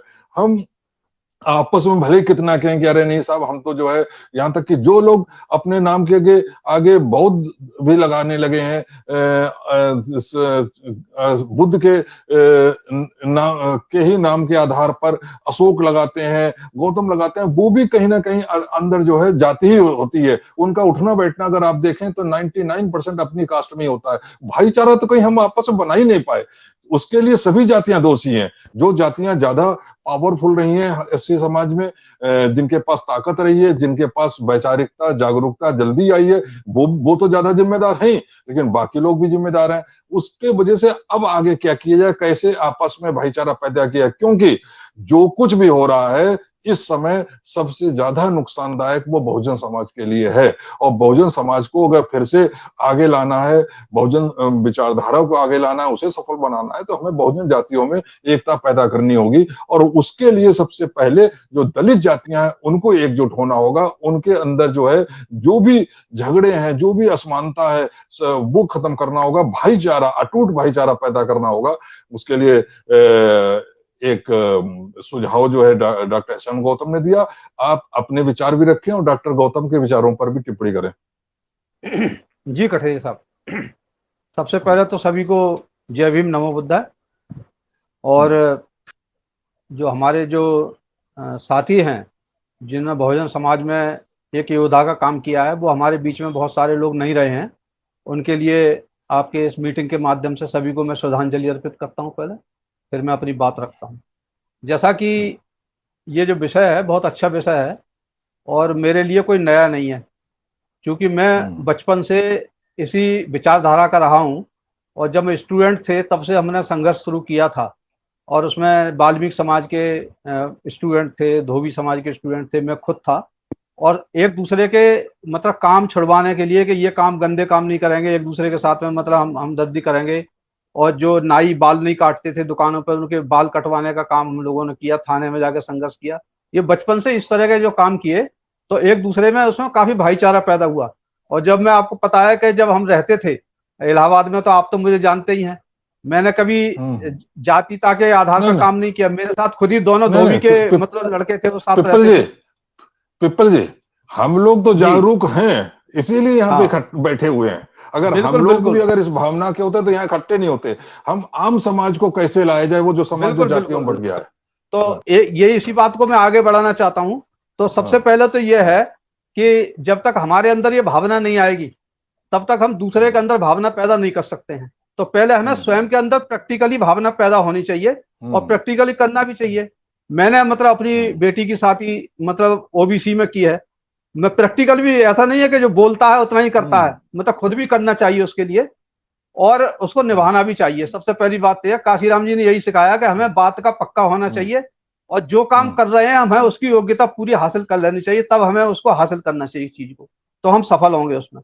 तो दूसरी चीज, जब मैं इलाहाबाद में आया तो काशीराम जी के जो मूवमेंट से काफी दिन बाद जुड़ा, 80 में आया था, 82 में आकर के जुड़ा। तो मेरे को जो लाने वाले थे वो धोबी समाज के थे, चौधरी आर डी चौधरी साहब। तो वो रोज मेरे घर पे आया करते थे, मुझे समझाते थे। तो मुझे बहुत अच्छा मिशन ये लगा कि वहाँ जो शादी ब्याह होता था, जो खाना होता था सामूहिक रूप से बाम सेप के लोगों का, सभी का, ये उसमें श्री राम मौर्य भी इलाहाबाद में थे, जो आपके जो पीपीआई बाम सेप के जो अध्यक्ष रहे थे, राष्ट्रीय अध्यक्ष रहे थे। तो उधर से एग्जीक्यूटिव इंजीनियर, ये कांची समाज के हैं, कुशवाहा समाज के। और उनने अपनी शादी जो करी थी चमारिन से की थी, उनकी बीवी चमारिन थी। मतलब सब लोग प्रैक्टिकल हैं यहाँ पर। तो अब वो जो जब खाना खिलाते थे तो उसमें एक हेला समाज के थे, जिनको इधर बाल्मीक कहते हैं, तो उधर हेला समाज के थे, उनसे खाना परसवाते थे। वो परसाएगा खाना, धोबी मतलब खाना बनाएगा, मुसलमान के हाथ में छबरिया होगी खाने की। तो इस तरह से जो पांत बैठती थी सबकी, तो एक दूसरे से मतलब इंटरेक्शन होता था उसका खाने में। तो जो आज जो जैसे गौतम साहब ने अभी बात की, डॉक्टर गौतम साहब ने, कि टूक रोटी वाला, तो जो ये बहुत ही मतलब जो फॉर्मूला है, एक कारगर फॉर्मूला है। और ये तो हम अपने लिए खुद नहीं कर पाए।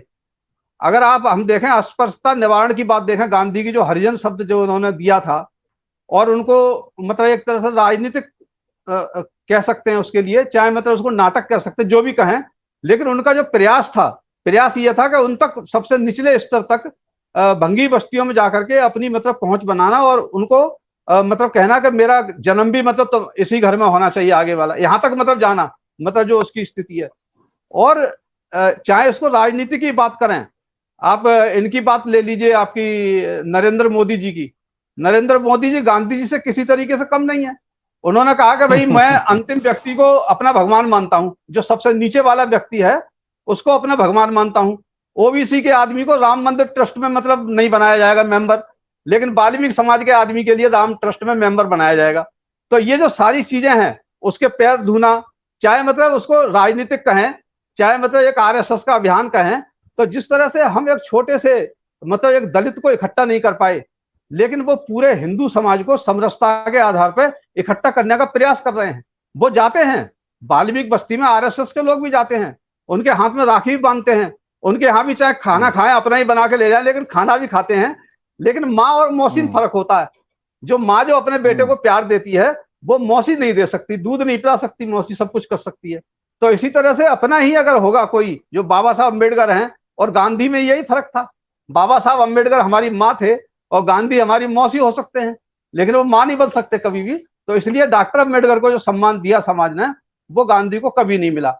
इसी तरीके से जो हमारे बीच में उसको जो प्रैक्टिकल रूप जो दिया, प्रैक्टिकल रूप जो है बाम सेप के माध्यम से, चूंकि हम बाम सेप में जुड़े रहे, उसके माध्यम से काशीराम जी ने, कोई उनका भी नया आंदोलन नहीं था काशीराम जी का, वो बाबा साहब डॉक्टर अम्बेडकर ने जो बीआरसी बनाई थी, सबसे पहले बीआरसी बनाई थी उन्होंने, तो बीआरसी के ही उससे मतलब जन्म हुआ इसका बाम सेप का।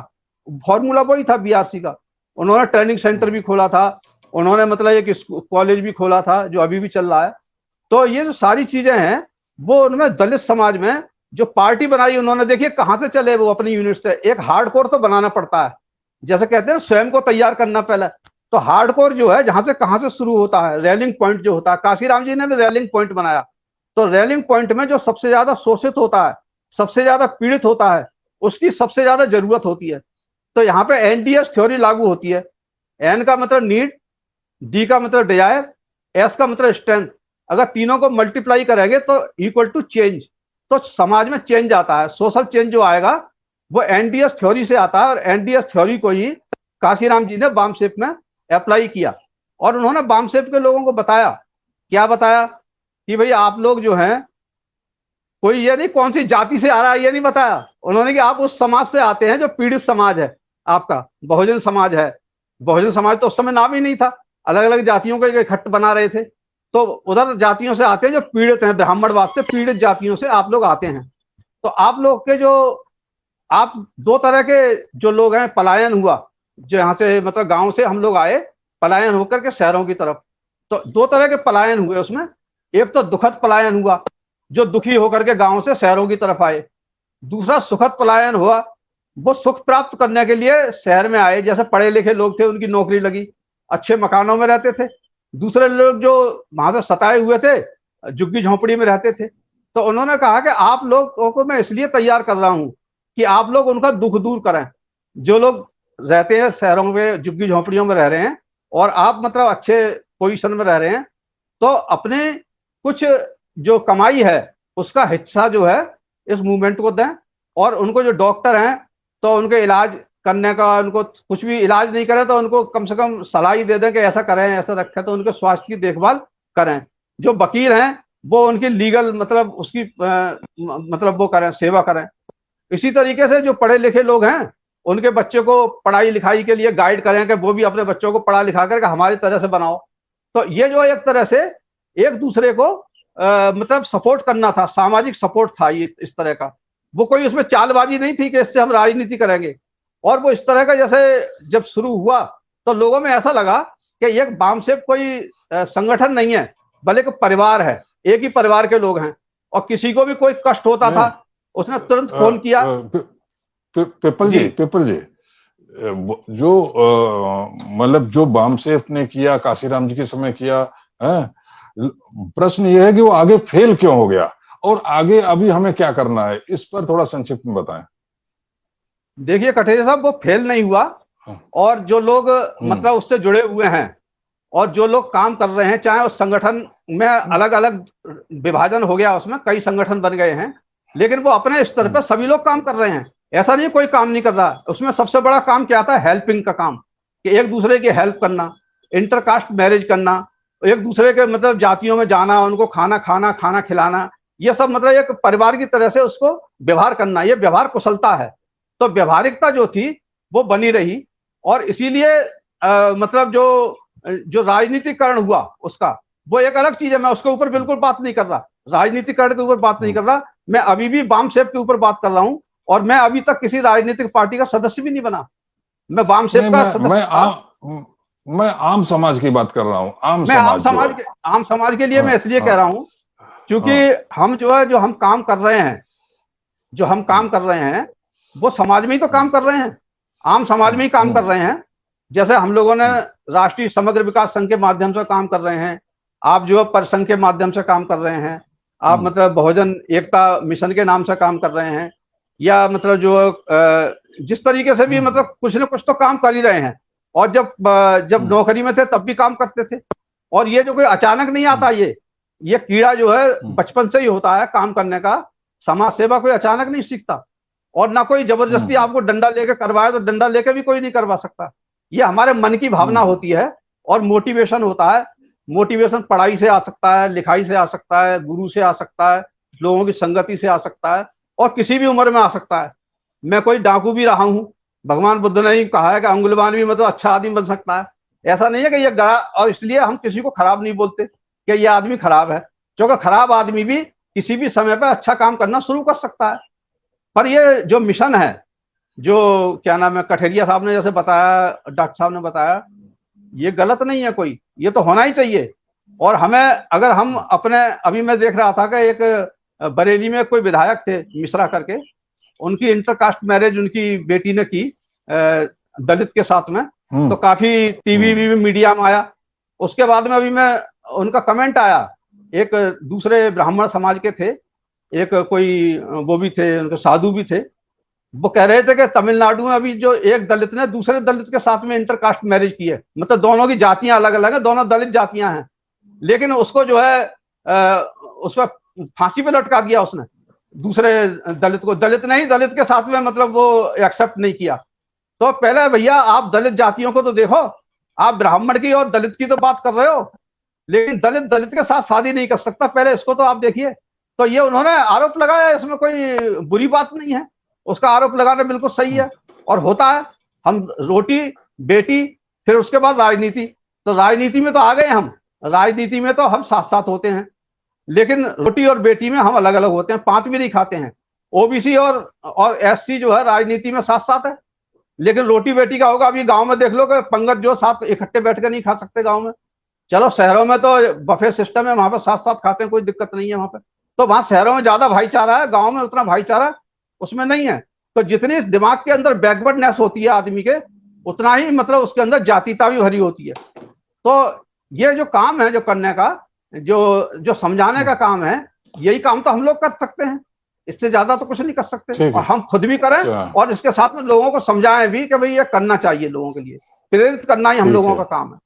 तो ये अच्छा मिशन है और इसके लिए हमारा पूरा समर्थन है। ठीक, मैं एसडी कठेरिया साहब के पास आ रहा हूँ दोबारा। एसडी कठेरिया साहब, आपने अभी डॉक्टर गौतम के विचार भी सुने और हमारे पिप्पल जी के जो है पूरा उन्होंने जो बामसेफ के बारे में बताया, और तो आप खुद भी पुराने से पहले से जुड़े हुए हैं युवावस्था से, तो आपको मालूम है। तो ये जो इस संबंध में बताइए कि जो भाईचारा जो है पैदा कैसे हो, कि हम संगठन लेवल पे काम करते हैं या कुछ लोग, तो हम लोग के सबके हर संगठन की एक सीमा होती है और उससे जो है समाज में परिवर्तन नहीं आता है।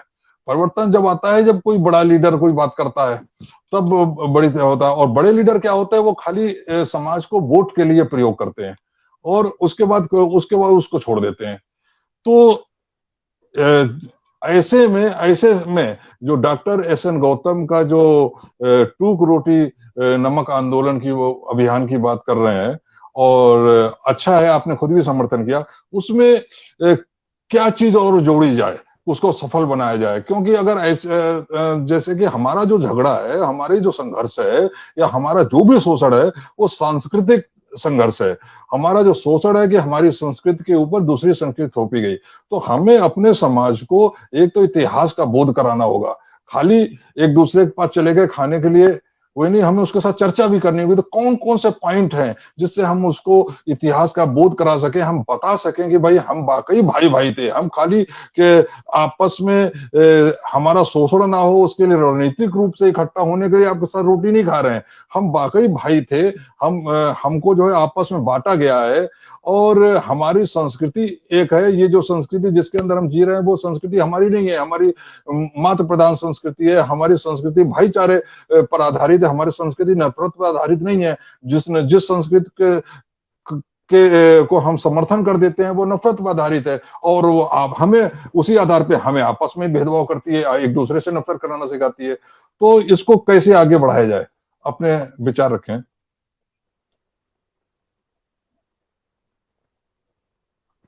माइक को अनम्यूट कर दें। आज की जो आवाज आ रही है, हाँ जी आ रही है। हेलो, हाँ आ रही है। आज के जो हालात हैं और जो मौजूदा परिस्थितियां हैं, उन परिस्थितियों में हमारा जो है सिर्फ आपस की सजाती लोगों में खान पान से हमारा जो है मकसद हल नहीं होता।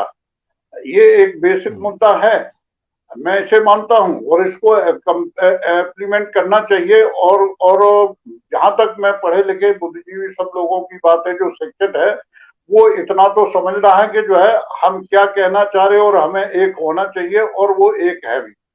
हम पढ़े लिखे लोगों में कोई ऐसा जो है भेदभाव नहीं है, चाहे वो किसी भी बिरादरी को हो, सब एक साथ बैठते हैं, खाते हैं।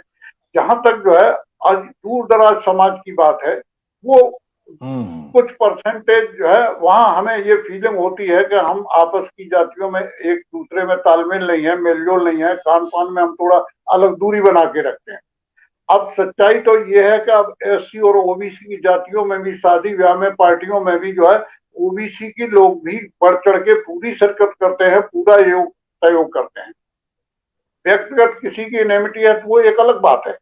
हमें जो है प्रैक्टिकली आज हमारे सामने इसके साथ साथ ये इसको हम एक्सेप्ट करते हुए हमें कहीं ना कहीं सामाजिक संगठनों के साथ साथ हमें पॉलिटिकल तरीके से भी अपने समाज को एक मजबूत प्लेटफॉर्म की जरूरत है, क्योंकि बिना पॉलिटिकल प्लेटफॉर्म के जो है हम अपना सामाजिक वजूद मजबूत नहीं कर सकते। बहुत जरूरत है, चाहे उसमें हम कहीं सकारात्मक जो है सहयोग करें, किसी जो हमारी समकक्ष या वैचारिक रूप से जो है हमारे समर्थन करती हो, हमारा सहयोगी जो है संगठन हो, पार्टी हो, हमें उसका भी जो है समर्थन करना चाहिए और अपनी एक्टिव भूमिका के साथ उसको जो है अपना एहसास कराना चाहिए कि हमारी समाज की संगठन शक्ति भी जो है हम आपके साथ समर्थन कर सकते हैं, बशर्ते कुछ उनमें कमियां हैं वो उन कमियों को दूर करें।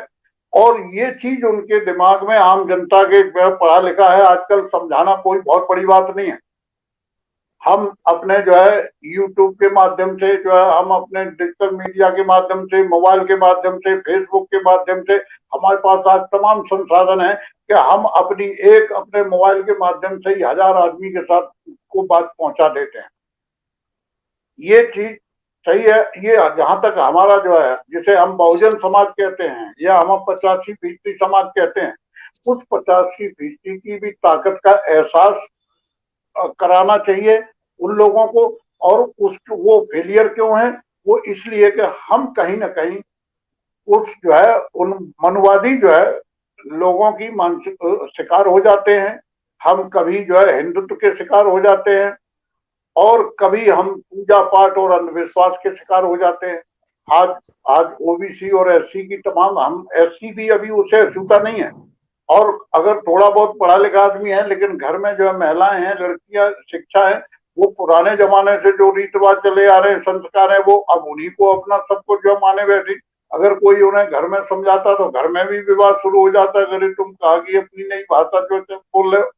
तो हमें प्रैक्टिकल जो है धीरे धीरे जो है उसको डाइवर्ट करना पड़ेगा समाज को, और उन्हें एहसास करना होना पड़ेगा कि हम जो जिस बहुजन समाज की बात करते हैं, जिस हम जो है 85% की बात करते हैं, वो सब एक ही है। सब शोषित समाज के लोग हैं, सब मूल निवासी समाज के लोग हैं, सब जो है हम शूद्र समाज के लोग हैं।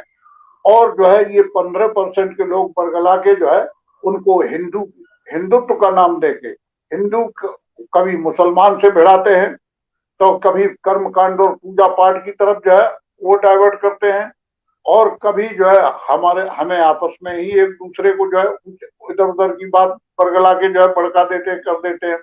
तो हमें एक चौमुखी जो है आज हमें जरूरत है।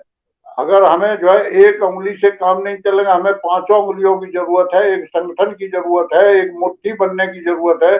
और वो मुट्ठी बन के ही हम एक ताकत के रूप में, एक फोर्स के रूप में जो है प्रहार कर सकते हैं और बाहर करते हैं, अपनी जो है मजबूती स्थित करते हैं। हमारा संगठन कमजोर होता है, हमारी ताकत कमजोर होती है, हमारा प्लेटफॉर्म कमजोर होता है, तो हमारे साथ जुड़े लोग भी वो भटक जाते हैं, छिटक जाते हैं। वो जहां उन्हें जो है सपोर्ट मिल जाता है या थोड़ा लालच मिल जाता है, वो उधर चले जाते हैं। अगर उसे लगेगा ये भी जो है एक मजबूत प्लेटफॉर्म बना है, तो वो बहुत एक ताकत के रूप में बढ़ते हैं। और नए लड़कों को बहुत ज्यादा घेर के बैठाने की, ट्रेनिंग देने की जरूरत नहीं है, वो ऑलरेडी ट्रेंड है। 2 अप्रैल 18 को जो घटना हुई थी, वो जो है वो किसी पॉलिटिकल जो है पार्टी का एजेंडा प्रोग्राम नहीं, ऑर्गेनाइज नहीं किया गया था, वो किसी सामाजिक संगठन की देन नहीं थी। ये डिजिटल मीडिया और मोबाइल पे जो है ये जो उन्होंने जो है जो परिवर्तन या जो उनका आक्रोश दिखा था, ये उसी का नतीजा है कि वो अपने हक के लिए लड़ना जानता है, हक को समझता है, अधिकारों को समझता है, संविधान को समझता है, संघर्ष करने की उसमें क्षमता है। अब कहीं ना कहीं हमारे लीडरशिप में कमी आती है। लीडर हमारा जब धोखा दे जाता है तो उसका विश्वास टूट जाता है। लीडर जहाँ थोड़ा सा लीडर जो 4 आदमी जिसके अगुवाई में काम करने लगते हैं, वो फिर अपने दूसरों को बेवकूफ बना के जो है उन पे अब जबरदस्ती मोनोपोली थोपने लगता है। हमें ऐसे लीडरों को भी बेपर्दा करना है, हम वो चाहे हमारे समाज के ही क्यों ना हो।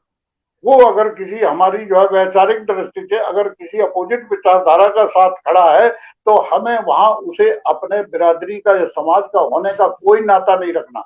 हमें उसे तोड़ना है, अपने समाज को तोड़ना है कि इसने तुम्हारे साथ किया क्या।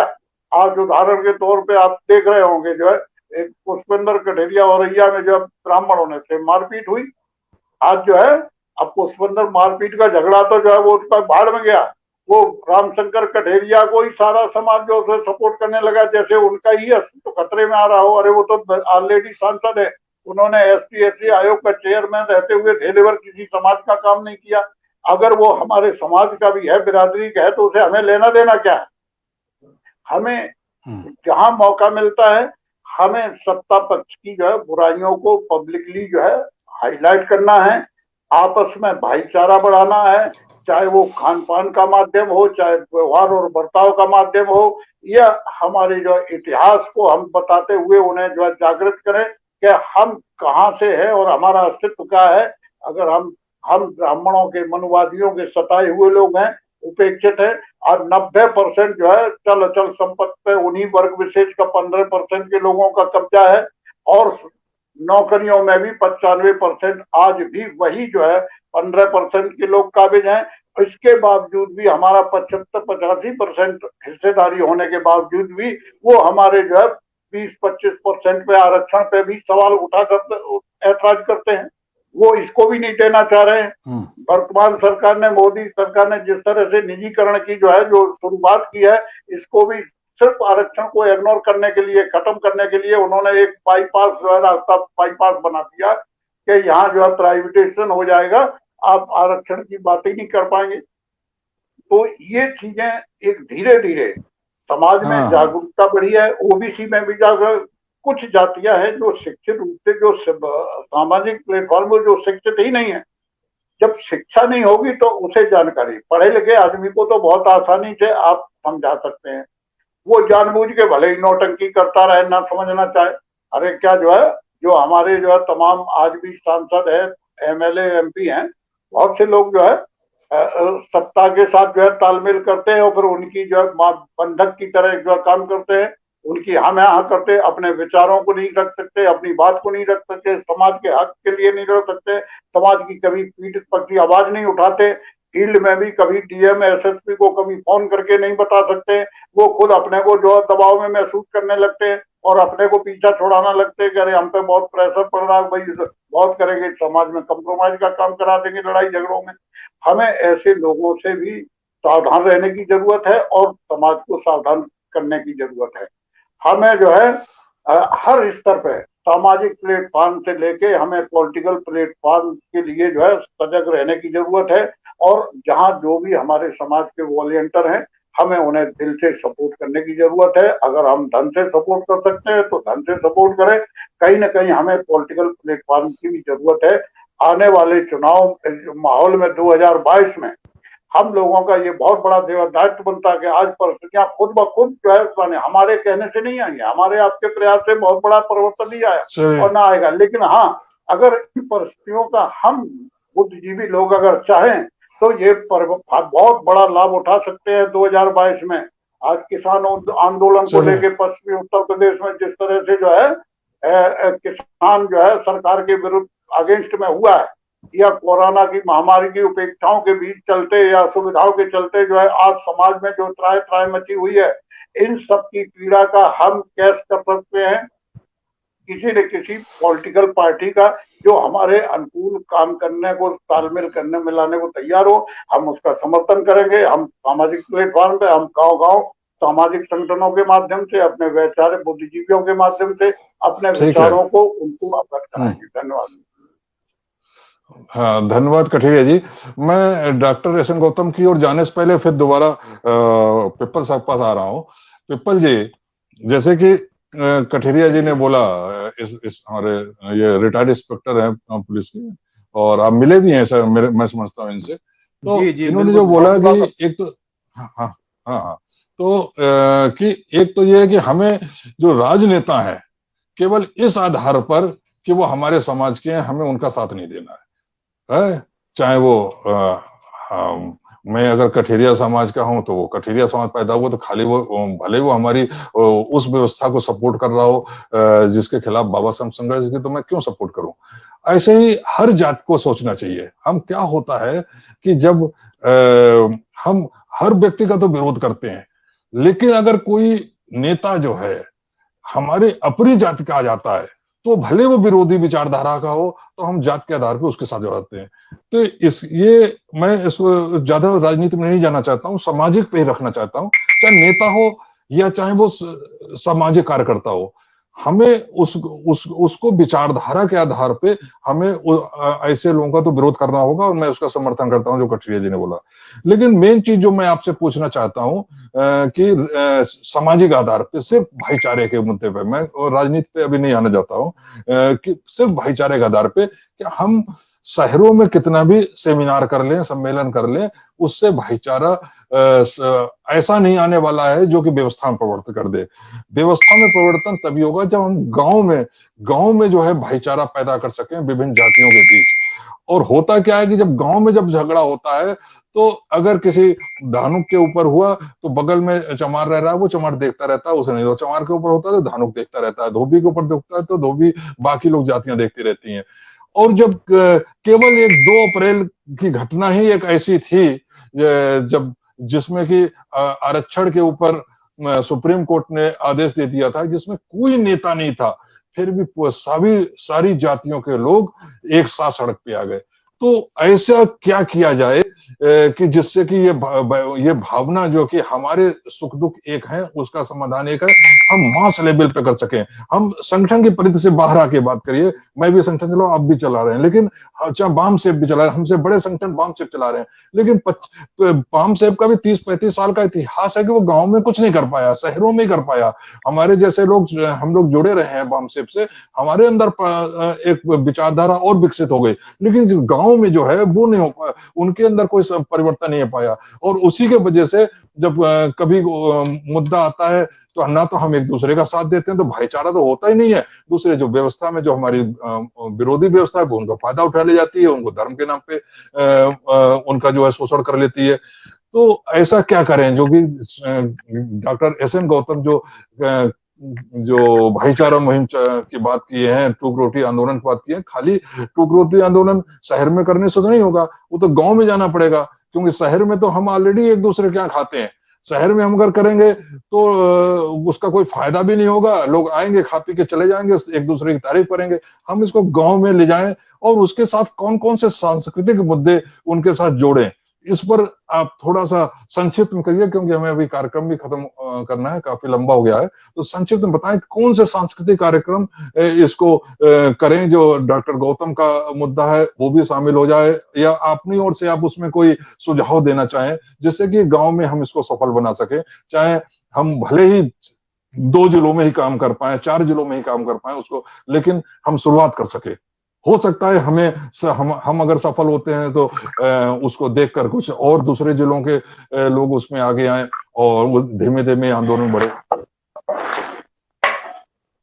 जी कठरिया जी, देखिए ये बहुत अच्छा सवाल आपने उठाया है, और जैसे कठरिया साहब ने भी उसको इंडिकेट किया था कि 2 अप्रैल का खासतौर से जो 18 का बार बार जिक्र किया, तो 2 अप्रैल 1918 का एक मुद्दा था।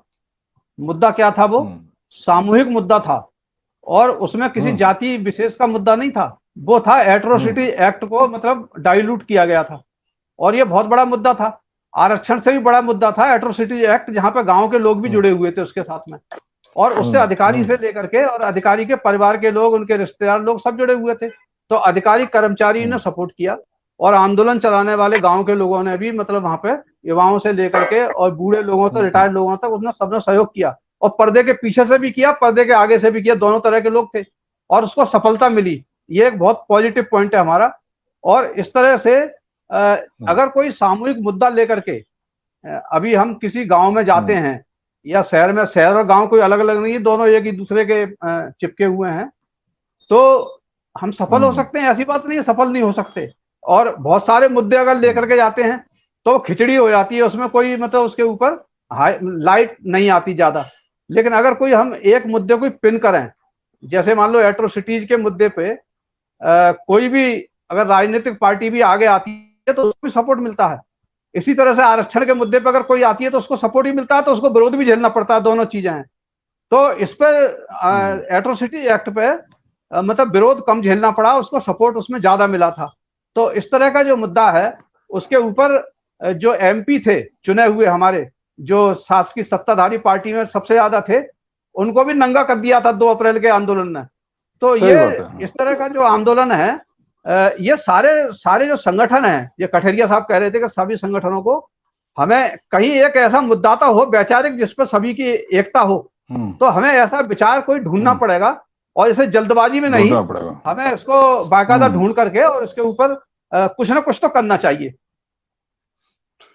और सफलता मिलेगी हमें, ऐसी बात नहीं है। हाँ हाँ, ठीक है, आपने सही कहा कि मैं कोई मुद्दा भी ढूंढना होगा। तो डॉक्टर गौतम के पास आ रहा हूँ। आपने दूसरे वक्ताओं के विचार सुने, और मैं आपसे कई बार चर्चा भी हुई है कि शहर में नहीं है, गांव में ही होगा। और वास्तविकता है, अगर हम शहर में करते रहें तो कोई फायदा नहीं है, जब तक हम गांव में नहीं जाएंगे और गांव के लोगों को हम के बीच में भाईचारा नहीं पैदा करेंगे। क्योंकि हमारा जो 70% तो आबादी वैसे ही गांव में रहती है। और अगर हम अपनी जो समाज की बात करें, जैसे जो एससी समाज है, खाली एससी समाज, यहाँ तक कि ओबीसी समाज को ले लें, तो हमारा 80% आबादी हमारी गांव में रहती है। और गांव में ही जो सबसे ज्यादा लड़ाई झगड़े होते हैं, एक दूसरे का के साथ लड़ाई होते हैं और झगड़े होते हैं। और जब एक दूसरे पे हमले होते हैं तो जात के आधार पे हम उसको सपोर्ट नहीं करते हैं। अगर वो उसकी अपनी जात का है तब तो लोग इकट्ठे होते हैं, वरना कोई नहीं सपोर्ट करता है। बहुत सारे इस तरीके के मामले आए हैं। तो उन्होंने भी, पिप्पल साहब ने कहा कि इसके लिए हमें सबको एक साथ आना होगा और कोई एक मुद्दा भी जोड़ना होगा। दूसरे ये कि हम इसको जो है, जो रोटी नमक रोटी आंदोलन है, 2 टूक रोटी नमक आंदोलन, इसको एक सांस्कृतिक रूप भी दें तो मैं समझता हूं कि ज्यादा अच्छा होगा, ज्यादा सफल होगा। क्योंकि हम इसको जब सांस्कृतिक संघर्ष का जरिया बना देंगे, उसका ये बेस बनाएंगे, हम क्यों कर रहे हैं, भाईचारा क्यों पैदा करना चाह रहे हैं, तो उसके साथ हम ये बताने का प्रयास करेंगे कि सांस्कृतिक कार्यक्रमों के द्वारा कि ये जो कि हमारा इतिहास क्या है। जब तक हम समाज को इतिहास बोध नहीं कराएंगे, तब तक उन्हें शायद एकता का महत्व नहीं समझ में आएगा। जैसे कि 2 अप्रैल का जो घटना हुई, वो एक सामूहिक हित की भावना थी, तो सामूहिक हित आरक्षण में तुरंत समझ में आ गया। जबकि वास्तविकता है कि उसके अलावा जो रोज का शोषण होता है, जातीय शोषण होता है, वो भी तो सामूहिक हित है। और वो सामूहिक हित इसी में है कि हम अपने इतिहास से जाने कि हम एक हैं, हम भाई भाई हैं, हमारी एकता, हमारे भाईचारा ही हमारा सबसे बड़ा हथियार है। तो डॉक्टर गौतम बताएं, क्यों आपको मैंने जानबूझ के बाद में लिया, जिससे कि आप सबके बारे में अपने विचार रख सकें। देखिए, मैं सुनने के बाद, हम सब लोग जब आपस में बात करते हैं तो वही चीज मैं कहूंगा, वही चीज पिप्पल साहब कहेंगे, वही आप कहेंगे, वही कटेरिया साहब कहेंगे। और ये अमूमन हम सब लोगों में ये चीज होती है और देखी भी गई है कि हम सत्ता और सत्ता के पावर के नजदीक जाना, पावर से दूर आना, और इधर उधर। मैं अब क्योंकि अनुभव भी बहुत हो गया और उसमें फेल्युअरिटी का ज्यादा मुझे पता पड़ा कि फेल्युअरिटी कहाँ है। अब पिप्पल साहब ने कुछ चीजें कही कि हम लोग वो नहीं है, मतलब गलत नहीं हुए हैं, हम फेल नहीं हुए। हम फेल कहाँ हो गए, इसको आपको आइडेंटिफाई करना पड़ेगा। जैसे सही बोलो तो। मैं अपनी बात को कहने से पहले ये बात कह रहा हूँ, आप बामसेब से जुड़े रहे, क्या कारण और क्या परिस्थितियां बनी कि आज बामसेवक के आपस में एक दूसरे के इतने विरोधी हैं कि एक दूसरे के साथ नहीं चलना चाहते। एक ये सोचने का है, कोई हम बहस का मुद्दा नहीं इसे बना रहे। यही क्या कारण है कि आज बामसेफ बीएसपी के साथ नहीं चल पाया और बीएसपी ने बामसेफ को स्वीकार नहीं किया। ये हम लोगों के सोचने के मुद्दे हैं। अब जब हम पावर की बात सोचेंगे, राजनीति से जुड़ने की बात सोचेंगे, तो ये बात सच है कि अगर मैं भी मेंबर पार्लियामेंट बनना चाहता हूं, आप भी बनना चाहते हैं और कठेरिया साहब भी, क्योंकि हम समाज में एक जिंदा आदमी हैं, हम मरे हुए लोग नहीं हैं, हम लाशें नहीं हैं जो हम एक दूसरे के पीछे लाद दी जाएंगे। हम जागरूक समाज के जागरूक नेतृत्व देने वाले वो लोग हैं जो पावर को गेन करना चाहते हैं और पावर से अपने विचारों के अनुसार काम करना चाहते हैं। तो ये भ्रम भी हमें मिटा देना चाहिए और ये छद्म नहीं होना चाहिए। इसलिए मैं कह रहा हूं, किसी भी राजनीतिक मंच का व्यक्ति हम लोगों के बीच में आए जाए, हमें कोई परेशानी नहीं, क्योंकि राजनीतिक मंच से जुड़े हुए लोग बाग जिस दिन हमारे पास आएंगे जब हम मजबूत होंगे, और हम अभी मजबूत क्यों नहीं है, क्योंकि हमें अच्छी तरह पता है कटेरिया साहब और गौतम और पिप्पल साहब आपस में कहाँ एक हैं। हम साथ में बैठ के रोटी नहीं खाते, हम एक छोटी सी बात, इसलिए हम तो बिना, वो कहते हैं हमारा कोई एजेंडा ही नहीं है, हमारा एक ही एजेंडा है। जब हम एक टुकड़े को लेकर के नमक के साथ बैठ के खा रहे होंगे, हमारा दिमाग झंझना के ये कहेगा हम क्यों खा रहे हैं, इसके खाने के पीछे मकसद क्या है। अगर मैं मकसद बताऊंगा तो मैं व्यक्तिवादी हो जाऊंगा। मैं आपके अंदर वो मकसद पैदा करना चाहता हूं कि आप कहें यार ये नमक रोटी मैं क्यों खा रहा हूं, और ये भंगी के हाथ से मुझे खिलाने की क्यों कोशिश की जा रही है। मैं खटीक हूं, मुझे इसके हाथ से चमार के हाथ क्यों खिलाने की यार ये आदमी बात कर रहा है। मेरा कोई मकसद, ये मानसिक लड़ाई है।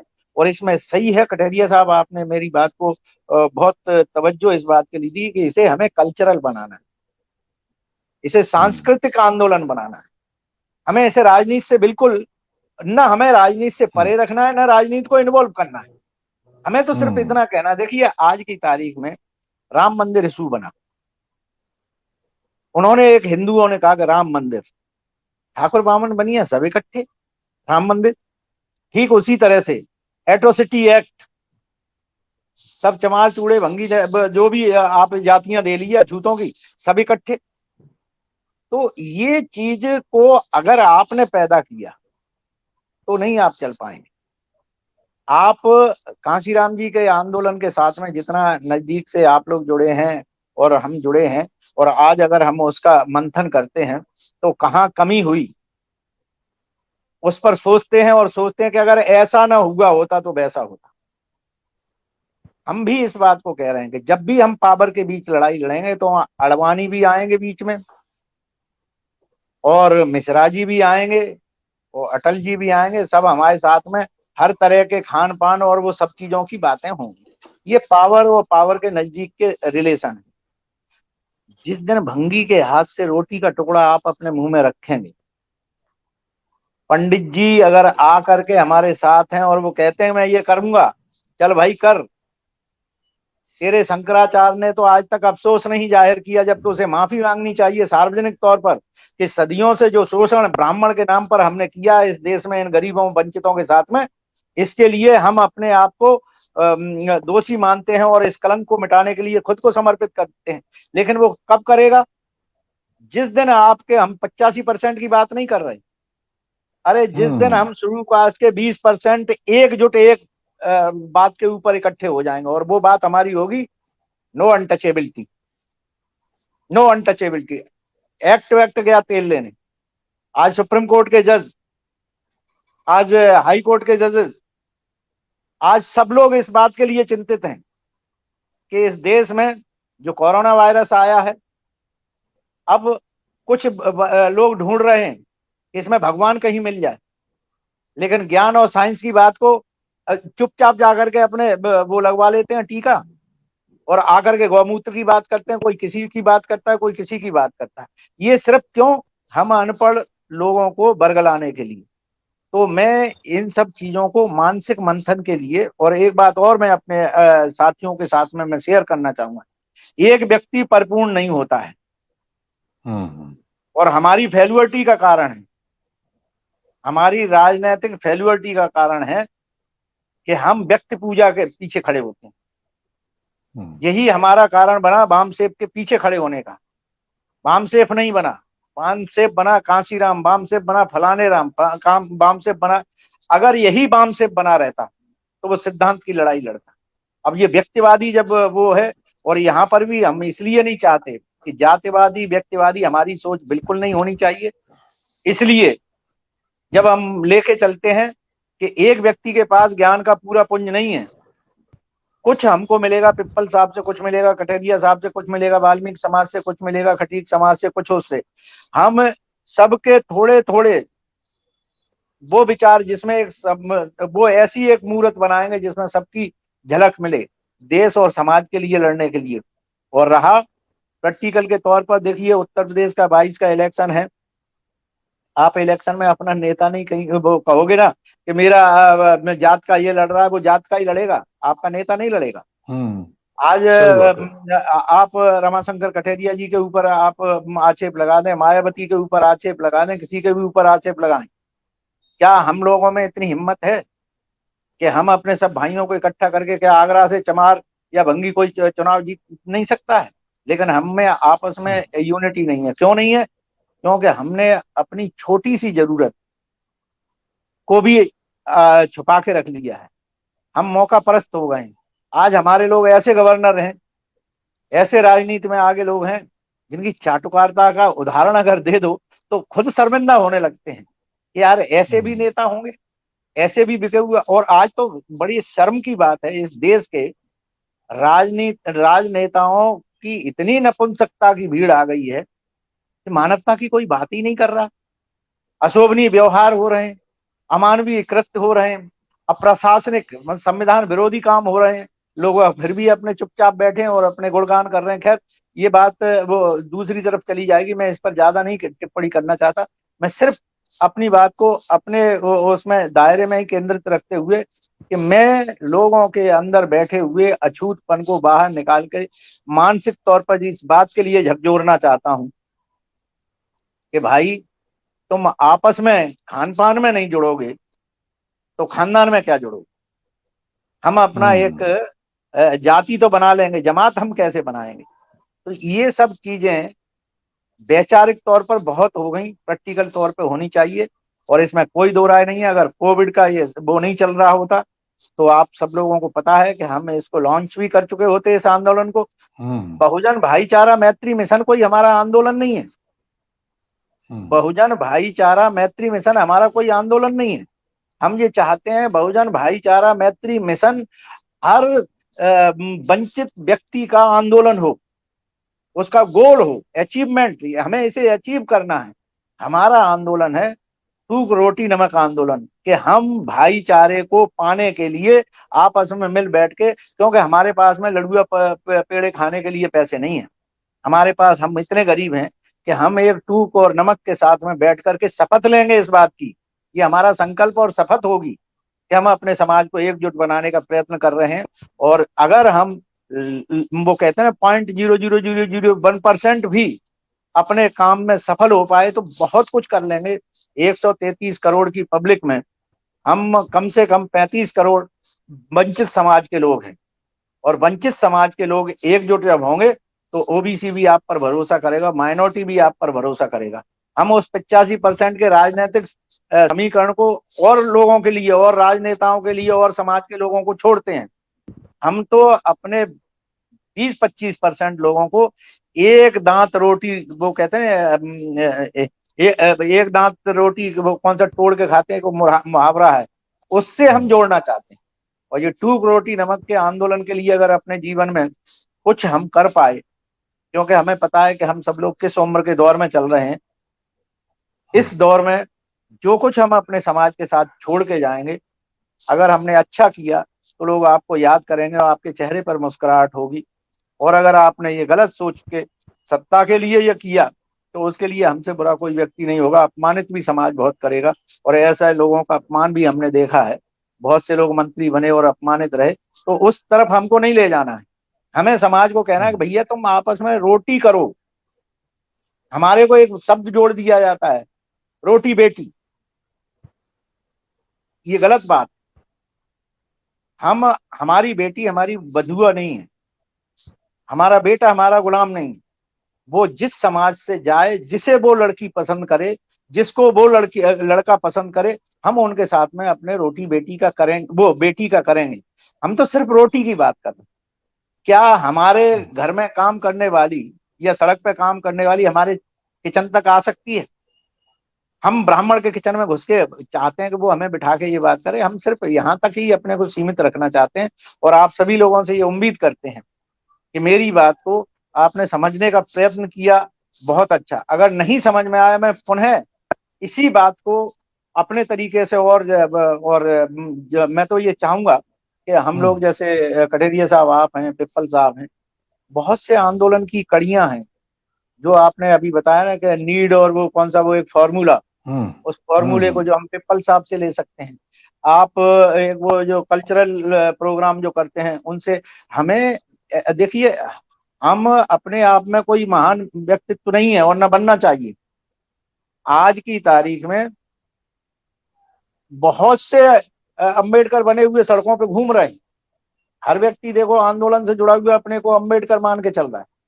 हम अम्बेडकर और कांशीराम नहीं है, हम हैं अपने आप में सिर्फ व्यक्ति विशेष और मानवता की लड़ाई के लिए अपने भाइयों को सम्मान से एकजुट रहने के लिए। हमें पता है कि हम सब भेड़े हैं, हमें पता है, लेकिन भेड़ की भी प्रकृति में उपयोगिता है। अगर भेड़ें सब खत्म हो जाएंगी, और हमें शेर कहने से वो नहीं होता है, लेकिन यही भेड़ें सबको, अगर आपने एक चीज इकट्ठी कर मिल करके हाथी में भी ठोकर मारो तो हाथी भी भाग जाएगा उसके सामूहिक संघर्ष के सामने। तो हमें इस सामूहिक बने कैसे? हम राजनीति के नाम पे जोड़ना चाहते हैं, हम सर्विस के नाम से जोड़ना चाहते हैं, हम अनटचेबिलिटी के नाम पे जोड़ना चाहते हैं। अरे भाई, हम खान पान के नाम पे क्यों नहीं जोड़ना चाहते? आप किसी भी पार्टी में जाके वोट डालाइए। अच्छा, मैं मेंबर पार्लियामेंट का कैंडिडेट बनता हूँ और वो सीट है एक, और कठेरिया जी भी वहीं से हैं और पिप्पल साहब आप वहीं से हैं। आप बताइए कैसे हम एकजुट हो पाएंगे? हमें तो एमपी बनने का तीनों को शौक है। तो कुछ चीजों को हमें अपने से दूर रखना है और सिर्फ एक लड़ाई कि रोटी हमारी शुरू हो जाए, फिर देखिए हमारे में से कितने नेता निकलते हैं। 90% हमारा वोट कास्ट होता है और उस वोट का 20% और 20-22% हो जाता है। 22% आपका हो गया अगर रोटी के दम पर हो सकता है। तो इसी को देख करके माइनॉरिटी भी आपके साथ में, माइनॉरिटी तो रोटी से के लिए आपसे कभी मना नहीं कर रहा, और आदिवासी भी आ जाएगा तो आपके नेता भी होंगे, आप अपने वो कर लेना, हम कोई उसके लिए मना थोड़ी कर रहे हैं। उसमें हमारी जरूरत हो तो पूछ लेना, नहीं जरूरत हो हमें कोई मतलब नहीं है। लेकिन भाई ये रोटी जो थाली है, हमने तो देखिए बड़े उससे उम्मीद के साथ जिस दिन हमने इस कल्पना को हमने आपस में बनाया, उस समय कठेरिया साहब भी थे, सब कुछ थे। बात भले ही मैंने कही थी, लेकिन मैंने कठेरिया साहब को एक बात कहा, मैंने कहा आप संयोजक होंगे और किसी भी आंदोलन में जब हम चलेंगे, थाली परस के जो खाना दिया जा रहा होगा वाल्मीकि समाज का सब में बांटेगा। वो जो आप कह रहे थे कि बामसेब का ये, मैंने पहली थाली को आप उठाएंगे, पत्तल उठाने का जो काम होता है, और जिस दिन मैंने कठेरिया साहब आप उठाएंगे, आपके पीछे मैं उठाऊंगा, आप देखेंगे पूरी पब्लिक ऐसे झूम के उठेगी। उन्होंने, अरे हमारे बीच में इतने अच्छे लोग बाग आ चुके हैं जो जिनका घमंड ही नहीं है। तो उस घमंड को खत्म करना हमारी प्राथमिकता के तौर पर है। और मैं कठेरिया साहब आपका बहुत बहुत शुक्रगुजार हूँ, पिप्पल साहब आपका भी और दूसरे कठेरिया साहब का भी, कि हम इस समय कोरोना के सीजन में इस तरह के आयोजन करते रहें, पॉइंट टू पॉइंट अपने इस बात को उठाते रहें, और इसके लिए कैसे कल्चरल हम प्रोग्राम बनाएं, ये सब कुछ करें, और कैसे हम रिसोर्सेज पैदा करें। ये सब चीजों को आज का वक्त है कि हम लोग एक कलेक्टिव रिस्पॉन्सिबिलिटी के तौर पे आगे हम बढ़ सकते हैं। और इस सब के लिए हमने कठेरिया साहब को जब अपना अगुआ बनाया है, मैं उम्मीद करता हूं कि हम इस कार्यक्रम में अपने जीते जी कुछ जरूर कदम उठा पाएंगे। और हमारे, अगर वो कहते हैं ना, किसी रास्ते पर चलने के लिए पहला कदम तो उठा लो यार, दूसरा तो उठ ही जाएगा। तो ये उठाने का प्रयत्न आप कर रहे हैं और हम आगे जरूर सफलता की ओर जाएंगे। आप सब लोगों का बहुत बहुत धन्यवाद। और कठेरिया साहब, मैं आपको सुनूंगा, आपको कंक्लूजन को सुनूंगा, और उसके बाद में क्लिनिक की तरफ को 5 बजे मैं बिल्कुल लीव कर दूंगा। ठीक ठीक, धन्यवाद डॉक्टर गौतम। आपने सही कहा। एक तो ये कि हमें जो समाज की जो जरूरत है भाईचारा, समाज की जरूरत है भाईचारा, वो हमारी सारी जो समस्याएं हैं उनका एकमात्र समाधान हमारी एकता है। और उस एकता को बनाने के लिए हमारे बीच में अटूट भाईचारा होना चाहिए, और वो भाईचारा तभी पैदा हो सकता है जब हम उसको सांस्कृतिक रूप दें। और क्योंकि हम ऐसे ही जाते हैं किसी के यहाँ खाने के लिए, और क्या कहते हैं कि हम एक प्लेट ले आते हैं, हम सब लोग खाएंगे, तो उसका मतलब समझ में नहीं आता है। हम जब उसको सांस्कृतिक संघर्ष से जोड़ देते हैं तो वो जल्दी समझ में उसको आता है। और जब सांस्कृतिक संघर्ष के साथ उसको समझाने का प्रयास करेंगे तो निश्चित रूप से हम उसको उसका इतिहास बोध भी कराएंगे। और जब इतिहास बोध कराएंगे तब उसे समझ में आएगा कि किस तरीके से जाति व्यवस्था पैदा हुई, किस तरीके से वर्ण व्यवस्था पैदा हुई, कौन सा वो जमाना था जब उसके पूर्वज इस देश के शासक थे और कैसे वो गुलाम बने। तो ये जो गुलामी का इतिहास है उसको जब हम बताएंगे तब उसके अंदर जो भाईचारा पैदा होगा वो मजबूत और अटूट भाईचारा होगा, विचारधारा के आधार पर भाईचारा पैदा होगा। और इसके लिए हमें ये भी सोचना होगा, एक तो हमें जो है अपने को एक आम आदमी के रूप में ढालना होगा। हम कोई बड़े आदमी नहीं है, एक सामान्य कार्यकर्ता के रूप में हम अगर समाज में जाएं और खासतौर पे गांव में जाएं, शहर में कोई काम करने से फायदा नहीं है। शहर का आदमी जो है इन चीजों को समझ नहीं पाएगा। और वैसे भी 80% आबादी हमारी गांव में रहती है और हमारा जो सबसे अधिक जो जाति आधार पर शोषण होता है वो गांव में होता है। तो हमें गांव में जाने की आवश्यकता है और कुछ ना कुछ मुद्दे, जो सांस्कृतिक मुद्दे, जैसे पिप्पल साहब ने कहा कि कुछ मुद्दा ढूंढना होगा, तो निश्चित रूप से वो मुद्दा हमें सांस्कृतिक मुद्दा ढूंढना होगा। सांस्कृतिक मुद्दे के आधार पे हम आपस में एक खान पान का काम शुरू करेंगे। जो रोटी नमक आंदोलन की बात करी है, निश्चित रूप से बहुत ही अच्छी सोच है डॉक्टर गौतम की, और मैं इसीलिए उनका साथ देने को भी तैयार हुआ, क्योंकि मुझे लगा कि हमारे नेता तो तमाम काम करते रहते हैं। इसमें कोई शक नहीं है कि अगर हमारा भाईचारा अगर समाप्त हुआ तो हमारे नेताओं को भी समाप्त हुआ। और उसमें सबसे बड़ा कारण ये रहा कि हमने नेताओं में व्यक्ति पूजा शुरू कर दी, जो कि बाबा साहब अम्बेडकर ने भी व्यक्ति पूजा के सबसे अधिक विरोध किया था। उन्होंने कहा था कि कोई व्यक्ति कितना महान हो, उसने आपके लिए कितना भी कल्याणकारी काम किया हो, लेकिन आप उसके आभारी हो सकते हैं, लेकिन आपका आभार जताने की एक सीमा होती है। उससे अधिक आगे आप आभारी होंगे तो वहां से व्यक्ति पूजा शुरू हो जाएगी। तो हमारा जो राजनीति में फेल होने का कारण यही रहा है कि हमने वहां व्यक्ति पूजा करी। उससे दूर हटना होगा और इस भाईचारे की मुहिम को हमें राजनीति से परे रखकर सामाजिक आधार पे चलानी होगी। और इसमें हमें ये नहीं सोचना होगा कि हम काम कर रहे हैं, जो भी संगठन काम कर रहे हैं, हमें हम खुद सफल हैं, उससे ज्यादा बढ़कर हमें यह सोचना होगा कि हम बड़े लेवल पर सफल क्यों नहीं है। जब हम अपनी कमियां ढूंढेंगे कि हम बड़े लेवल पर क्यों नहीं सफल हो रहे हैं, क्यों बाम से ये 35 साल से काम कर रहा है और उसके तमाम टुकड़े काम कर रहे हैं, हम ये सोचते हैं अरे चलो कोई भी टुकड़ा है, सब काम तो अच्छा कर रहे हैं, लेकिन उसके बावजूद भी, इतनी सारी मेहनत के बावजूद, क्यों वो लोग सत्ता में आ गए जिनके खिलाफ बाम से अपने संघर्ष किया, क्यों वो लोग सत्ता में आ गए जिनके खिलाफ बाबा साहब और कांसीराम जी संघर्ष किया। तो इसका मतलब है कि हम कहीं ना कहीं फेल हुए हैं। हम अगर ये सोचे कि हम फेल नहीं हुए तो इसका मतलब ये हमारी बहुत बड़ी कमी हो जाएगी। हम निश्चित रूप से फेल हुए हैं। उसका सबसे बड़ा जीता जागता सबूत यही है कि वो लोग हमारे सिर पर बैठ के शासन कर रहे हैं जिनके खिलाफ बाबा साहब ने संघर्ष किया। तो इसलिए हमें अपने फेल्योर को, अपनी असफलताओं को ढूंढना पड़ेगा। जब हम अपनी असफलताओं को ढूंढेंगे तो निश्चित रूप से हम कैसे सफल हों उसकी ओर बढ़ेंगे। और निश्चित रूप से इसका मुख्य आधार हमारी विभिन्न जातियां जो हैं, जो एससी समाज की जातियां हैं, उनमें भाईचारा पैदा करना बहुत जरूरी है। जब हम एससी जातियों में भाईचारा पैदा कर देंगे तो निश्चित रूप से ओबीसी भी समाज भी हमारे साथ आएगा। मुस्लिम तो वैसे भी इन मामलों में कोई उसके अंदर भेदभाव नहीं होता है। अगर हम एससी समाज में 20% लोग अगर हम आपस में एक हो गए तो उसमें कोई शक नहीं है कि हम एक बड़ा व्यवस्था परिवर्तन की ओर एक बड़ा कदम रखने में सफल होंगे। इसी के साथ मैं अपनी बात समाप्त करता हूं। सभी मेहमानों का, डॉक्टर एस एम गौतम का, पिप्पल जी का और एस डी कठरिया साहब का बहुत बहुत आभार। और उन सभी लोगों का जो इस लाइव पर चर्चा को सुन रहे हैं या इस वीडियो को बाद में सुनेंगे, उन सबका आभार, धन्यवाद। जय भीम, नमो बुद्धाय। जय भीम।